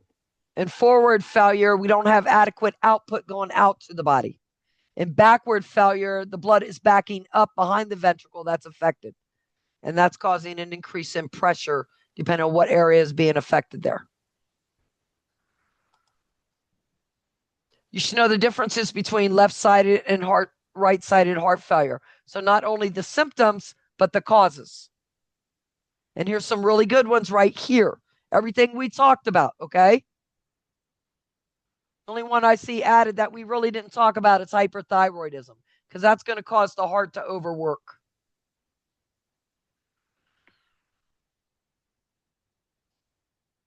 And in young kids, okay, they have difficulty gaining weight. This is heart failure for them, or congestive heart failure for them is usually going to be because of some kind of congenital heart disease. So signs are going to be a little bit different for them. Because their metabolism is so high, they may not gain enough weight. They'll have short sleep periods. A lot of times they fall asleep while they're feeding, and then they'll wake up irritable. Tripod positioning is what people do when they can't breathe well. So when they're tripoding, they're trying to get their air, and depending on what kind of heart issue they have. And then cough, rapid grunting, respirations, flared nostrils, wheezing.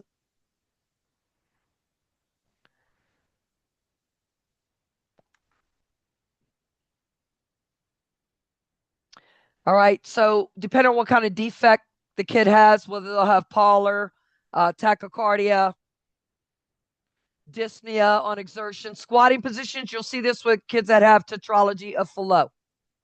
We'll probably talk about that when we get down here a little bit. Those are 4 defects that they have, and they have oxygenated and unoxygenated blood mixing. So that's why they squat, because they have these times when they're not getting enough oxygen. Club fingers, that's for people for long periods of time that are hypoxic. So like your Down syndrome kids that have had an issue for a long time, sometimes older adults if they've been deprived of oxygen for long periods of time. And then delayed growth and development. Ventricular septal defect. This is the most common congenital heart defect. We have an opening in the septum. Now remember, the septum keeps the oxygenated and unoxygenated blood from mixing. This can vary in size and location.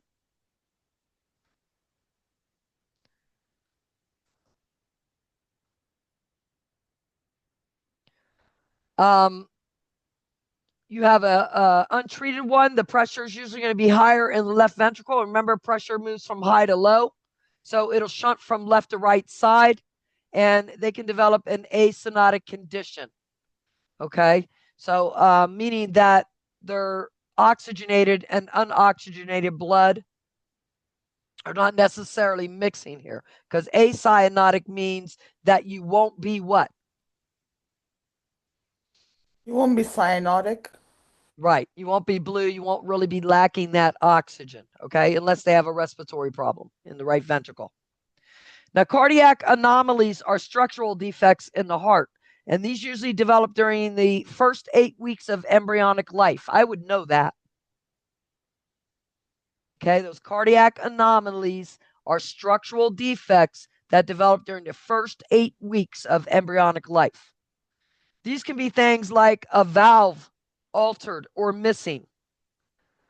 Heart defects are the major cause of death in the first year of life, and they can be genetic or environmental. Congenital includes valvular defects that interfere with the normal flow of blood, septal defects that allow oxygenated and unoxygenated blood to mix, shunts or abnormalities in position or shape of the large vessels like the aorta and the pulmonary artery. Most defects are detected by the presence of heart murmurs. All significant defects result in a decrease of oxygen to the tissues unless compensation is made. The untreated child can develop heart failure.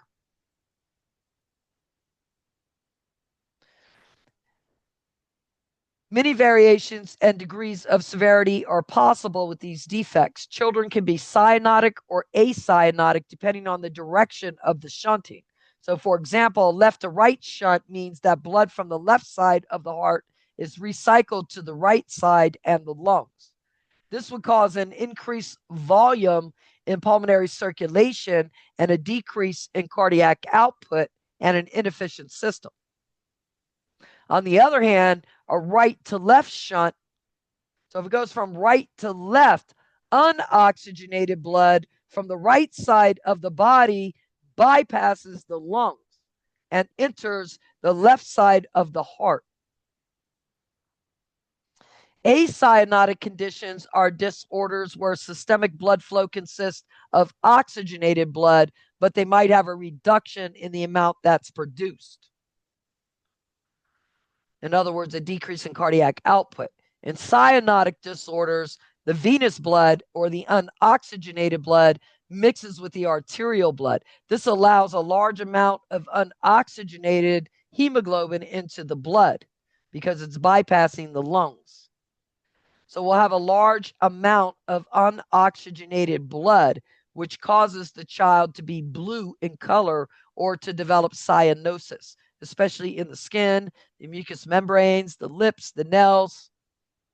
These defects appear to be multifactorial and can reflect a combination of genetic and environmental influences.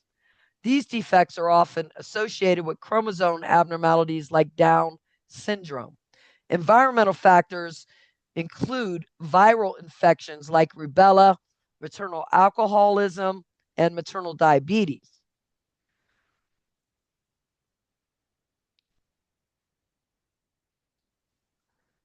Using the sympathetic nervous system, the heart will increase its rate and force of contraction, trying to increase cardiac output. This response increases the oxygen demand in the heart, restricts coronary perfusion, and increases peripheral resistance. The heart can dilate, become hypertrophied, and makes the heart ineffective because of the defect in the heart itself. The respiratory rate will increase if, because of the lack of oxygen, the person develops acidosis. And this can happen if we have an increased lactic acid in the body. Oxygen levels must drop considerably before it will influence or affect the respiratory rate. Also, secondary polycythemia develops with chronic hypoxia. Now, I've talked about this a couple of times before, so you guys should be familiar with this condition. What's happening in polycythemia? Production of too many red blood cells. Right. And that's because of that hypoxia, right? So the body's trying to produce more red blood cells to try to compensate. Whenever these kids have a small defect, they're usually asymptomatic.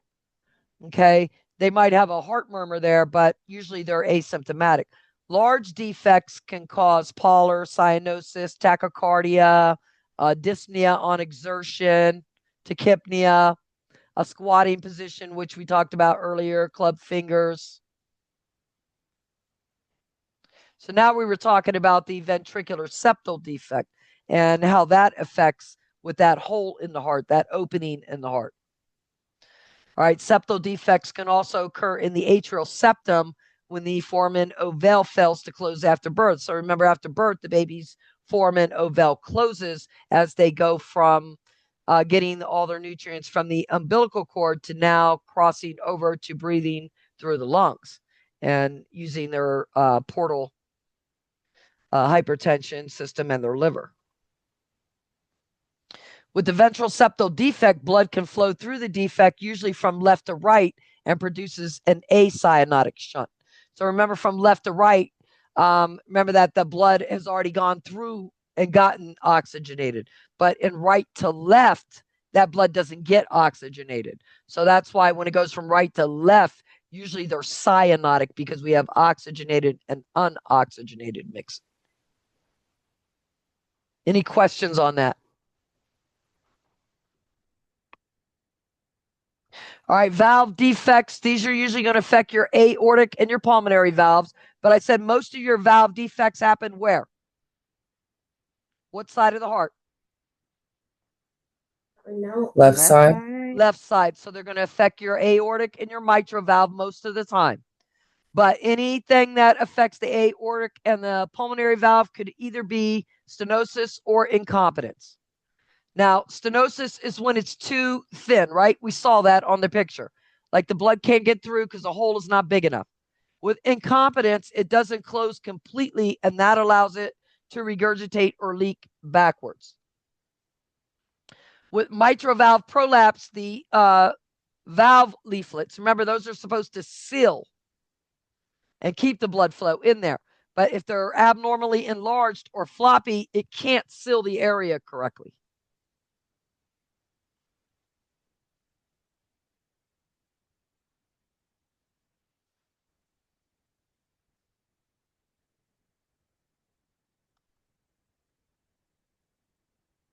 So with the valve defect, if it's normal, the blood flows through and there's no backflow. If it's stenotic, less blood goes through. We don't have any backflow, but it's hard to push the blood through, and that causes damage to the heart because of the pressure all the time. With the incompetent valve, the blood flows freely through, but then it regurgitates and flows backwards.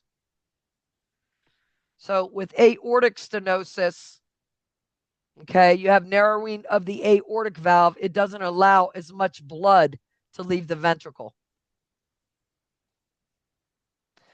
That causes the left ventricle to work harder, and that causes left ventricular hypertrophy. Now, what does that mean? So the ventricle gets bigger, and as the ventricle gets bigger, less blood can fit inside of it because the walls are thicker. So that's going to decrease cardiac output. It also can lead to incomplete atrial emptying because of damage. Again, the blood can't all get in there because there's no room for it.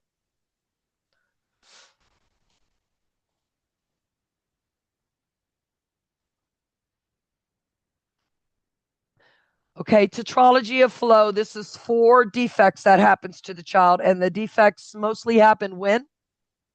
Structural defects? 8 weeks or something you said? First 8 weeks, good. Okay, so with tetralogy of flow, we have 4 defects. Okay, we have pulmonary stenosis. Now that is the blood going into the lungs, right? That causes the right ventricle to become hypertrophied, right? Because the right ventricle has to work harder now to push through that little hole. We also have overriding aorta and a ventricular septal defect, which that ventricular septal defect for these kids is going to cause that oxygenated and unoxygenated blood to mix. This Miss is Loach, what does it mean by overriding aorta? so the aorta is sitting over the right to the right a little bit. It's sitting over the ventral septal defect. And it alters the pressure in the heart. It alters the blood flow because of where it's sitting.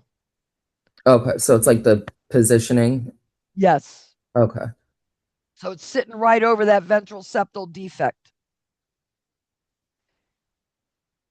So that defect, along with the hypertrophy, alters the pressure in the heart and the blood flow. The pulmonary valve stenosis restricts the outflow from the right ventricle. That causes the right ventricular hypertrophy and high pressure in the right ventricle. Pressure in the right ventricle is now higher than pressure in the left ventricle. So remember, pressure is going to move from higher to lower, right? So because we have that high pressure in the right ventricle, it's now going to cause the blood to move from right to left through that ventral septal defect. And that's going to cause deoxygenated blood to mix with oxygenated blood.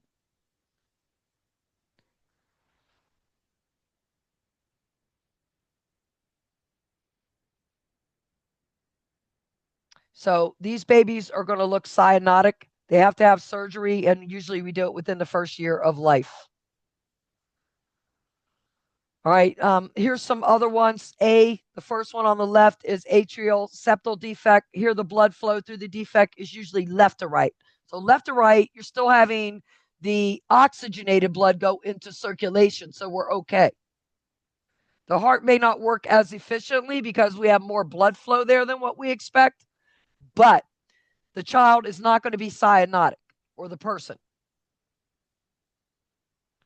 Okay? Would be ventricular septal defect. The blood flow through the defect is usually left to right. Now, when would it not be left to right?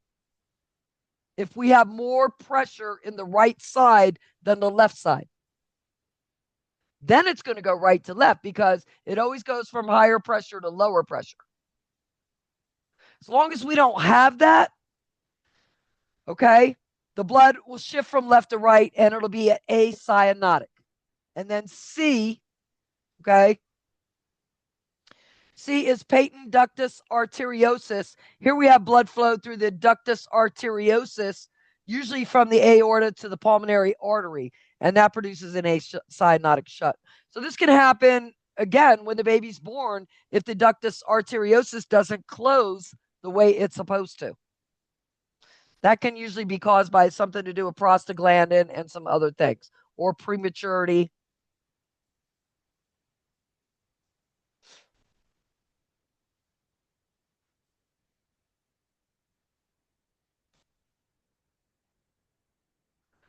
All right, D is coarctation of the aorta. So this causes narrowing of the arteries, and this can produce a weak pulse in the lower extremities. So that's usually what they'll ask you about with coarctation of the aorta. It causes narrowing of the aorta. And so in the lower extremity, they'll have a weaker pulse and a stronger one in the upper extremities. Then E is your tetralogy of Fallot. Remember, that is a cyanotic condition for defects, pulmonary stenosis, which leads to the ventricular septal defect. The ventral septal defect, the pulmonary stenosis, which leads to the right ventricular hypertrophy because the right side of the heart's trying to work hard. So hypertrophy means it's going to get bigger, trying to push the blood through that stenosis. The ventral septal defect with the overriding aorta causes pressure to be greater in the right side of the heart. So that's going to cause the blood to shift out.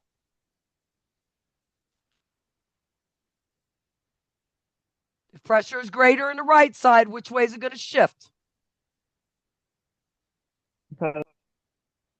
Right to left. Okay. And when that happens, it's going to cause a cyanotic condition because that blood coming from the right side is not oxygenated. So that's tetralogy of Fallot. Pulmonary stenosis, ventral septal defect, overriding aorta, right ventricular hypertrophy, blood shunting from right to left, cyanosis. And then transposition of the great arteries. These babies usually die. Okay, this is F. Here we have two separate circulation systems being formed, and it's not compatible with life unless mixing blood occurs through other defects.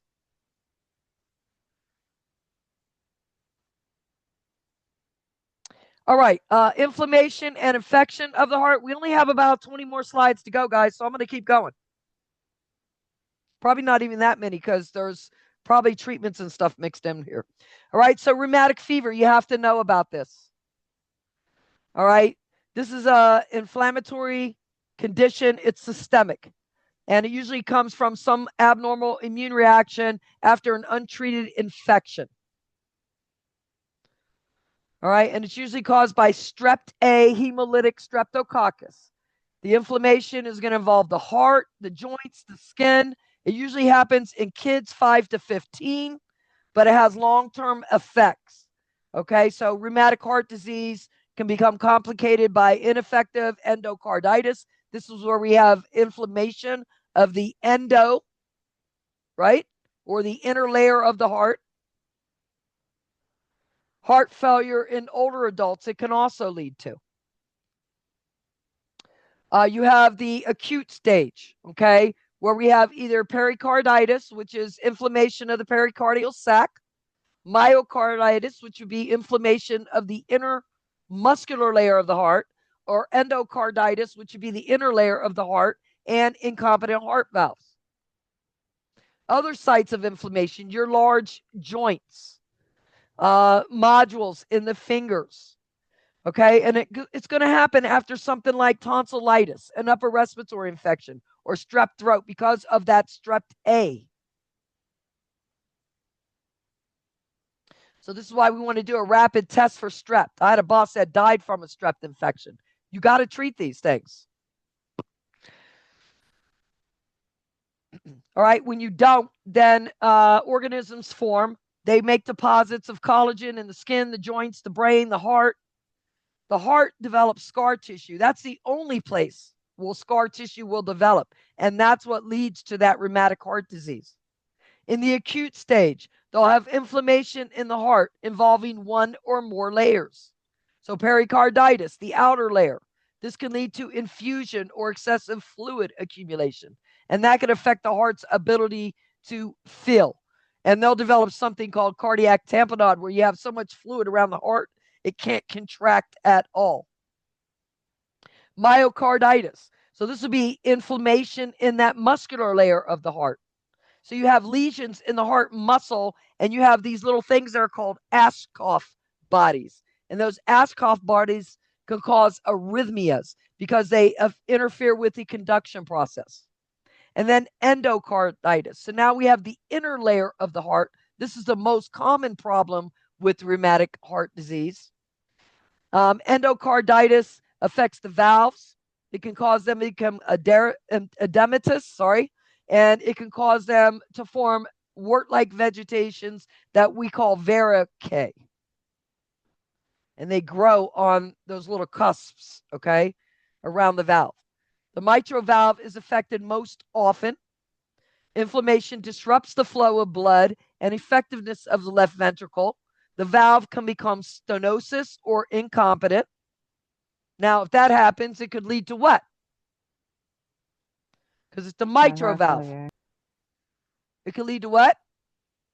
Left side heart failure. Left side heart failure, good. Recurrent inflammation is more likely to cause damage to the valves and put someone at an increased risk for infective endocarditis. Other sites of inflammation in patients with rheumatic fever are going to be the large joints, the skin, so they can have these red macules or papules on the skin, the wrists, the elbows, the knees, in the brain. It can cause the basal nuclei to be affected. And I've told you all before, I'll keep telling you, this is movement. Whenever that is affected, it's going to affect movement. So it can cause this involuntary jerky movement that we call chorea. So signs and symptoms of rheumatic fever are going to be systemic inflammation, low-grade fever, leukocytosis, malaise, anorexia, fatigue, tachycardia, even while resting. That's the most common one. Heart murmurs. They can have nosebleeds or abdominal pain.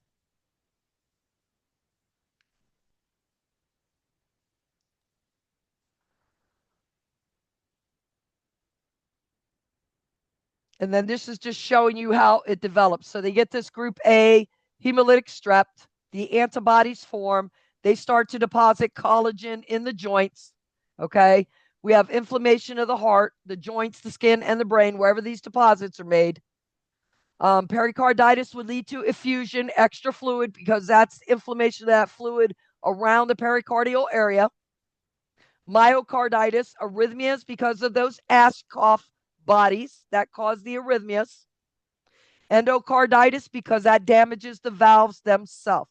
Remember, endocardium is the part that is around the valves and the chamber, and that's supposed to protect that area. So if it becomes inflamed or infected, then what's going to happen?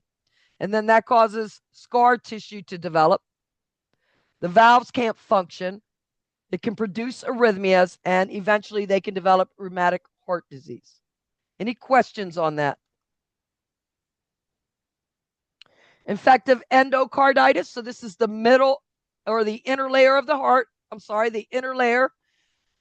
All right. So it could be subacute. Now, when you look at, or acute, when you look at these two things here, Streptococcus viridans and Staphylococcus aureus. So strep, remember, is a chain of balls, and those viridans can be either really rough or they can be mild. So if they're not too bad, they might cause the subacute. With staph, remember, that's a cluster, right, of balls here. Staph A, that can cause an acute infection. So it's going to come on a little more rapidly. Things that can put them at risk: already having an abnormal valve, any sort of bacteria in their blood, bacteremia, or immunosuppressed. Their host defenses aren't working that good. In subacute type, the defective heart valves are invaded by organisms of low virulence. So this could be like floral from your dirty little mouth. In the acute type, we have more virulent organisms like the staph. This causes severe tissue damage, and it can be harder to treat. Either way, the organisms will attach to the endocardium and invade the heart valves, causing inflammation, vegetation on the cusp. Remember, the cusps are what's supposed to hold the valve closed and keep it from leaking. So if they're damaged or inflamed, how are they going to be able to do that? The vegetations are large, fragile, made up of fibrin strands and platelets. In the acute stage, they can interfere with opening and closing of the valve, and pieces of them can break off, and that can cause infective or septic emboli that then can lead to infarction or infection in other tissue. This causes additional destruction and scarring of the valve and the chordae tendineae. Now, the chordae tendineae are like little tight ropes that are around your valves that kind of secure them to your heart muscle wall and keeps them, tight in place and working properly. But if these become damaged, of course, it's going to affect that valve. So a combination of factors puts the person at risk for infection: the presence of abnormal tissue in the heart. Then we have that bacteria or those microbes in the blood, and the host immunity is down. So all those things lead to them getting sicker. Abnormal valves associated with many predisposing conditions increase the risk of subacute infective endocarditis. So if you have a damaged valve, you're at a higher risk of getting this. All right, so anybody that has a congenital condition, who has a history of rheumatic fever, mitral valve prolapse, artificial or replacement valves, people that have septal defects or artificial implants, could all be susceptible to this type of infection. What kind of symptoms are we going to see? Low-grade fever, anorexia, splenomegaly, which is enlarged spleen, congestive heart failure. With acute endocarditis, will have a sudden onset of spiking fever and chill. With subacute, it's going to be a slower onset. And then slowly we'll start to develop fatigue, anorexia.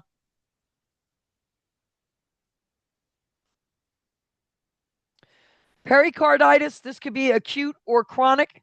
It's usually secondary to some other condition. It can be classified by the type of exudate. So we can have inflammation of the pericardium, which is the rough swollen surface causing chest pain, friction rub. The effusion can develop where we have a large amount of fluid accumulating in the pericardial sac. This can be after open heart surgery, after an MI, because of rheumatic fever. Systemic lupus erythematous causes a lot of problems with all the joints and organs. And then some other things, kidney failure, infections, cancer.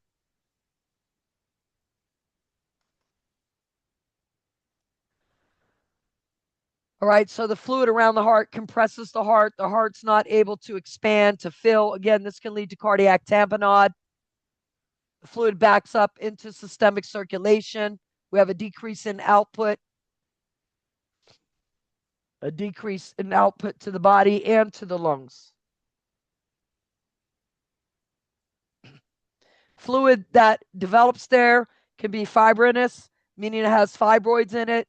It can be purulent or pussy if there's an infection, or it could have blood if the person had some sort of trauma or some sort of cancer. With chronic pericarditis, this is from adhesions between the pericardial membranes that become constrictive, causing the pericardium to be tight, limiting movement of the heart. The fibrous tissue of the chronic pericarditis can come from things like TB, or radiation to the mediastinum, inflammation or infection, things like pleurisy or pneumonia, not enough protein in the body because of kidney or liver diseases. Chronic pericarditis will lead to fatigue, weakness, and abdominal discomfort. All right, and then we have vascular disorders, high blood pressure, okay. You have primary and secondary. African Americans being the highest risk. Usually they have a higher prevalence. Onset is earlier, and blood pressure is going to be higher. With the slow onset and mild signs, a lot of times we call this the silent killer because a lot of times people don't know that they have it. Sometimes it's classified as systolic or diastolic, depending on which one is elevated.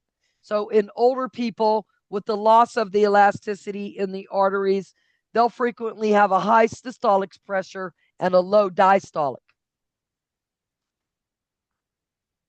Hypertension is classified as primary or essential, secondary, and malignant or resistant. Essential develops if the pressure is consistently above 140/90. Diastolic is important because that pressure indicates the degree of peripheral resistance and increased workload of the left ventricle. Remember, that increased workload could lead to what? Sorry, that's not her. Heart failure. Heart failure. Increased workload leads to heart failure on that left side. Maybe mild, moderate, or severe. In essential hypertension, okay, we have an increase in arterial vasoconstriction. And this can be this can put them at an increased susceptibility to stimulus or increased stimulation or a combination of things. A slight decrease in the diameter of the arterioles can cause increases in peripheral resistance, reducing the capacity of the system. So arterial sclerosis is those small vessels when they become sclerotic. So this can contribute to that. Remember, vasoconstriction leads to decreased blood flow to the kidneys. And what happens when we have a decrease in blood flow to the kidneys? You don't get enough renin. What's going to happen? You don't produce renin. You're going to And don't produce produce renin, okay? And that's going to cause that renin, angiotensin, aldosterone secretion.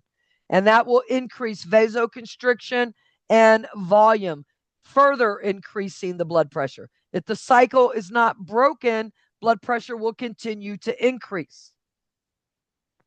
Over time, increases in pressure can damage the arterial walls, causing them to become hard, sclerotic, causing narrowing of the lumen. The wall can dilate or tear. That can lead to things like aneurysms or atheromas.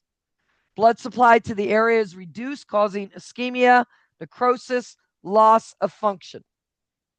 Secondary hypertension results from renal or endocrine disorders. So things like nephrosclerosis or endocrine disorders like hyperaldosteronism, where you're producing too much aldosterone. Also, pheochromocytoma, which is a tumor that develops on the adrenal gland. And in this type of hypertension, the underlying problem has to be treated first in order to reduce the blood pressure. You also have malignant or resistant hypertension. This is a hypertensive emergency. We'll have extremely high blood pressure. This can lead to organ damage, including damage to the central nervous system and the kidneys. The diastolic pressure is also typically elevated in this type of high blood pressure. All right, so this is just showing you, okay, some of the things that can happen here. Again, when we have a decrease in that blood flow to the kidneys, we're going to have an increase in that renin secretion. The decrease in the blood flow could be caused by a few things. Either we have vasoconstriction within the system itself, or we have nephrosclerosis, meaning we have sclerotic areas in the kidneys, so we have a low flow of blood there, or neuropathy.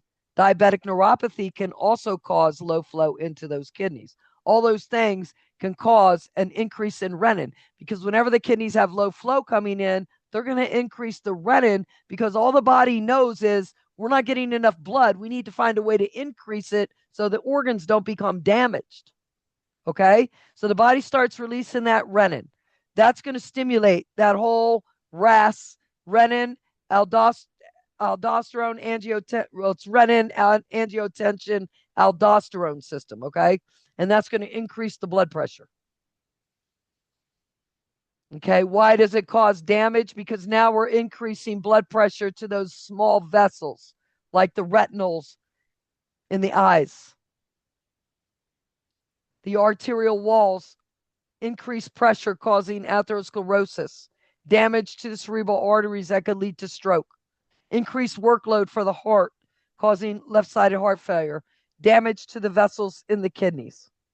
Okay, so it's a vicious cycle. That's what this is trying to show you. The areas most frequently damaged by elevation in blood pressure are kidneys, brain, and retina. They can be easily observed for sclerotic changes and rupture. The results of poorly controlled high blood pressure lead to chronic renal failure, stroke because of hemorrhage, loss of vision, or congestive heart failure. The lifespan can be considerably shorter, especially in men, when hypertension is not controlled. So again, African Americans at a higher risk, and they have a higher risk at a lower age than most other people.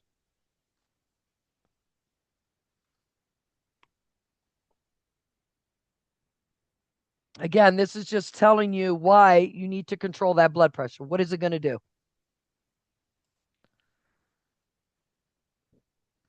So regular blood pressure, usually asymptomatic. A lot of times the symptoms are going to be vague or non-specific. So fatigue, malaise, early morning headaches, consistently elevated blood pressure under various conditions. Shock or hypertension can develop because of a decrease in the circulating volume. This can cause a decrease in tissue perfusion and general hypoxia. And in most cases, cardiac output is low here. Hypovolemic shock is loss of blood. This can come from hemorrhage, burns, dehydration, peritonitis, or pancreatitis. Cardiogenic shock is the decreasing pumping capability of the heart. So it's something that affects that left ventricle.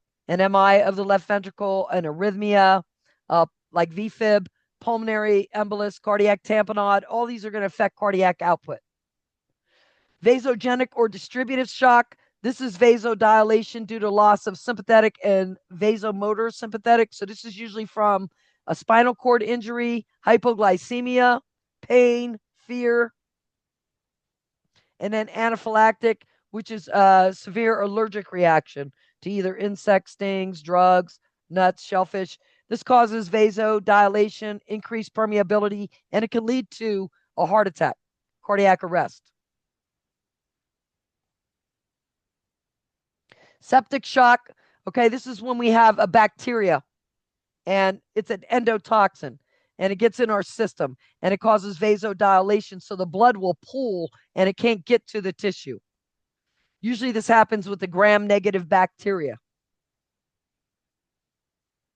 So a lot of people, African-American women, die all the time from septic shock after having a baby. And it's ridiculous. They shouldn't, but it happens.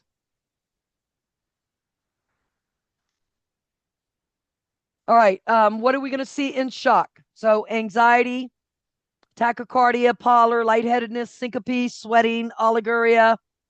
Here we have low cardiac output, okay, reduced oxygen and nutrients for the cells. Less oxygen causes anaerobic metabolism. With anaerobic metabolism, now we're metabolizing without oxygen, and that causes lactic acid in the body to increase. And we can't have too much lactic acid. That's a problem. So we'll see pallor, anxiety, tachycardia, lightheadedness, syncope, sweating, oliguria, which is lack of urine output. I would know the signs and symptoms. Okay, early signs are anxiety and restlessness. Usually your sympathetic nervous system will kick in. That could help. If your body starts to compensate, then it's going to produce tachycardia, okay, to try to get more blood flow out. It'll compensate by producing cool, pale, moist skin. So it's going to do vasoconstriction to send the blood to the predominant areas. That means the skin's going to lose some of that flow. Oliguria, again, vasoconstriction to try to protect the body.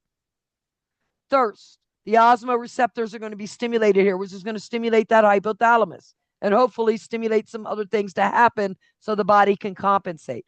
And the body's going to try to get rid of some of that acid. How does it do that? Increasing the respirations, which you guys already know because we've talked about that. Okay, so that's how the body is compensating. If they ask you about compensation, this is what they're looking for. Progressive, usually they're going to die. Okay, body's starting to produce more acid here, more lactic acid. We have a decrease in blood flow and cardiac output. This is not going to be a good look for your client. All right, so how does the body compensate? Again, sympathetic nervous system producing epinephrine and norepinephrine. We already talked about that. That can increase the rate, the force of contraction. It can help with the vasoconstriction. Renin's release. That can help with vasoconstriction. It can help produce aldosterone to help us retain more sodium and water. We'll have an increase in ADH, which could help us retain more fluid. Secretion of glucocorticoids. So how's that going to help? So steroids are going to help with our glucose levels, our energy, but it also puts us at risk because it will decrease our ability to fight off things, but it will also help us with inflammation. And then acidosis, which will stimulate your respirations. So too much acid in the body's going to breathe fast. Acid, trying to get rid of it. With prolonged shock, the cells aren't able to metabolize. The waste is not removed. The carbon dioxide stays in there. That causes the pH to drop, and that is acidosis. All right, so along with shock, you can have things like renal failure. Okay, the organs are the source of the, if the organs are the source, like if the heart is the problem, if you're in cardiogenic shock because you had an MI, your heart cannot compensate for that problem. Okay. Acidosis itself causes vasodilation, relaxes precapillary sphincters, and that can cause the blood to pull even more.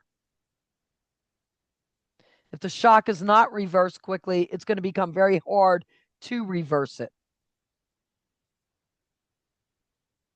And then what happens is vasoconstriction reduces the arterial blood flow to the tissues and the organs. That leads to ischemia and necrosis of those organs. Thrombi will start to form in the microcirculation system. And you'll develop something called DIC, where your body's throwing blood clots. And, excuse me, please put yourself on mute. With DIC, the body's throwing blood clots and trying to fix them at the same time. Okay. So what happens is it runs out of the processes. When you develop DIC, you start to bleed out of every hole in the body because the blood is clotting and breaking down the clots at the same time. And you run out of factors for the clotting. So what happens is the body can't clot any longer and it starts to bleed out. So liver failure, respiratory distress, paralytic ileus. So now the intestines aren't functioning properly. Okay, that can lead to stress or hemorrhagic ulcers, infection or septicemia. Again, that DIC where you're throwing clots at the same time that your body is trying to break those clots down. Okay, and then depression of your cardiac function. Any questions on any of that? You're going to have severe organ damage here. And if it continues, you'll end up in MODS, which is multiple organ dysfunction.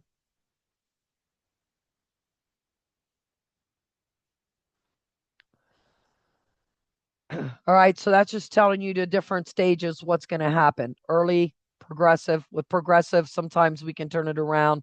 Once it gets to decompensated, it's not coming back.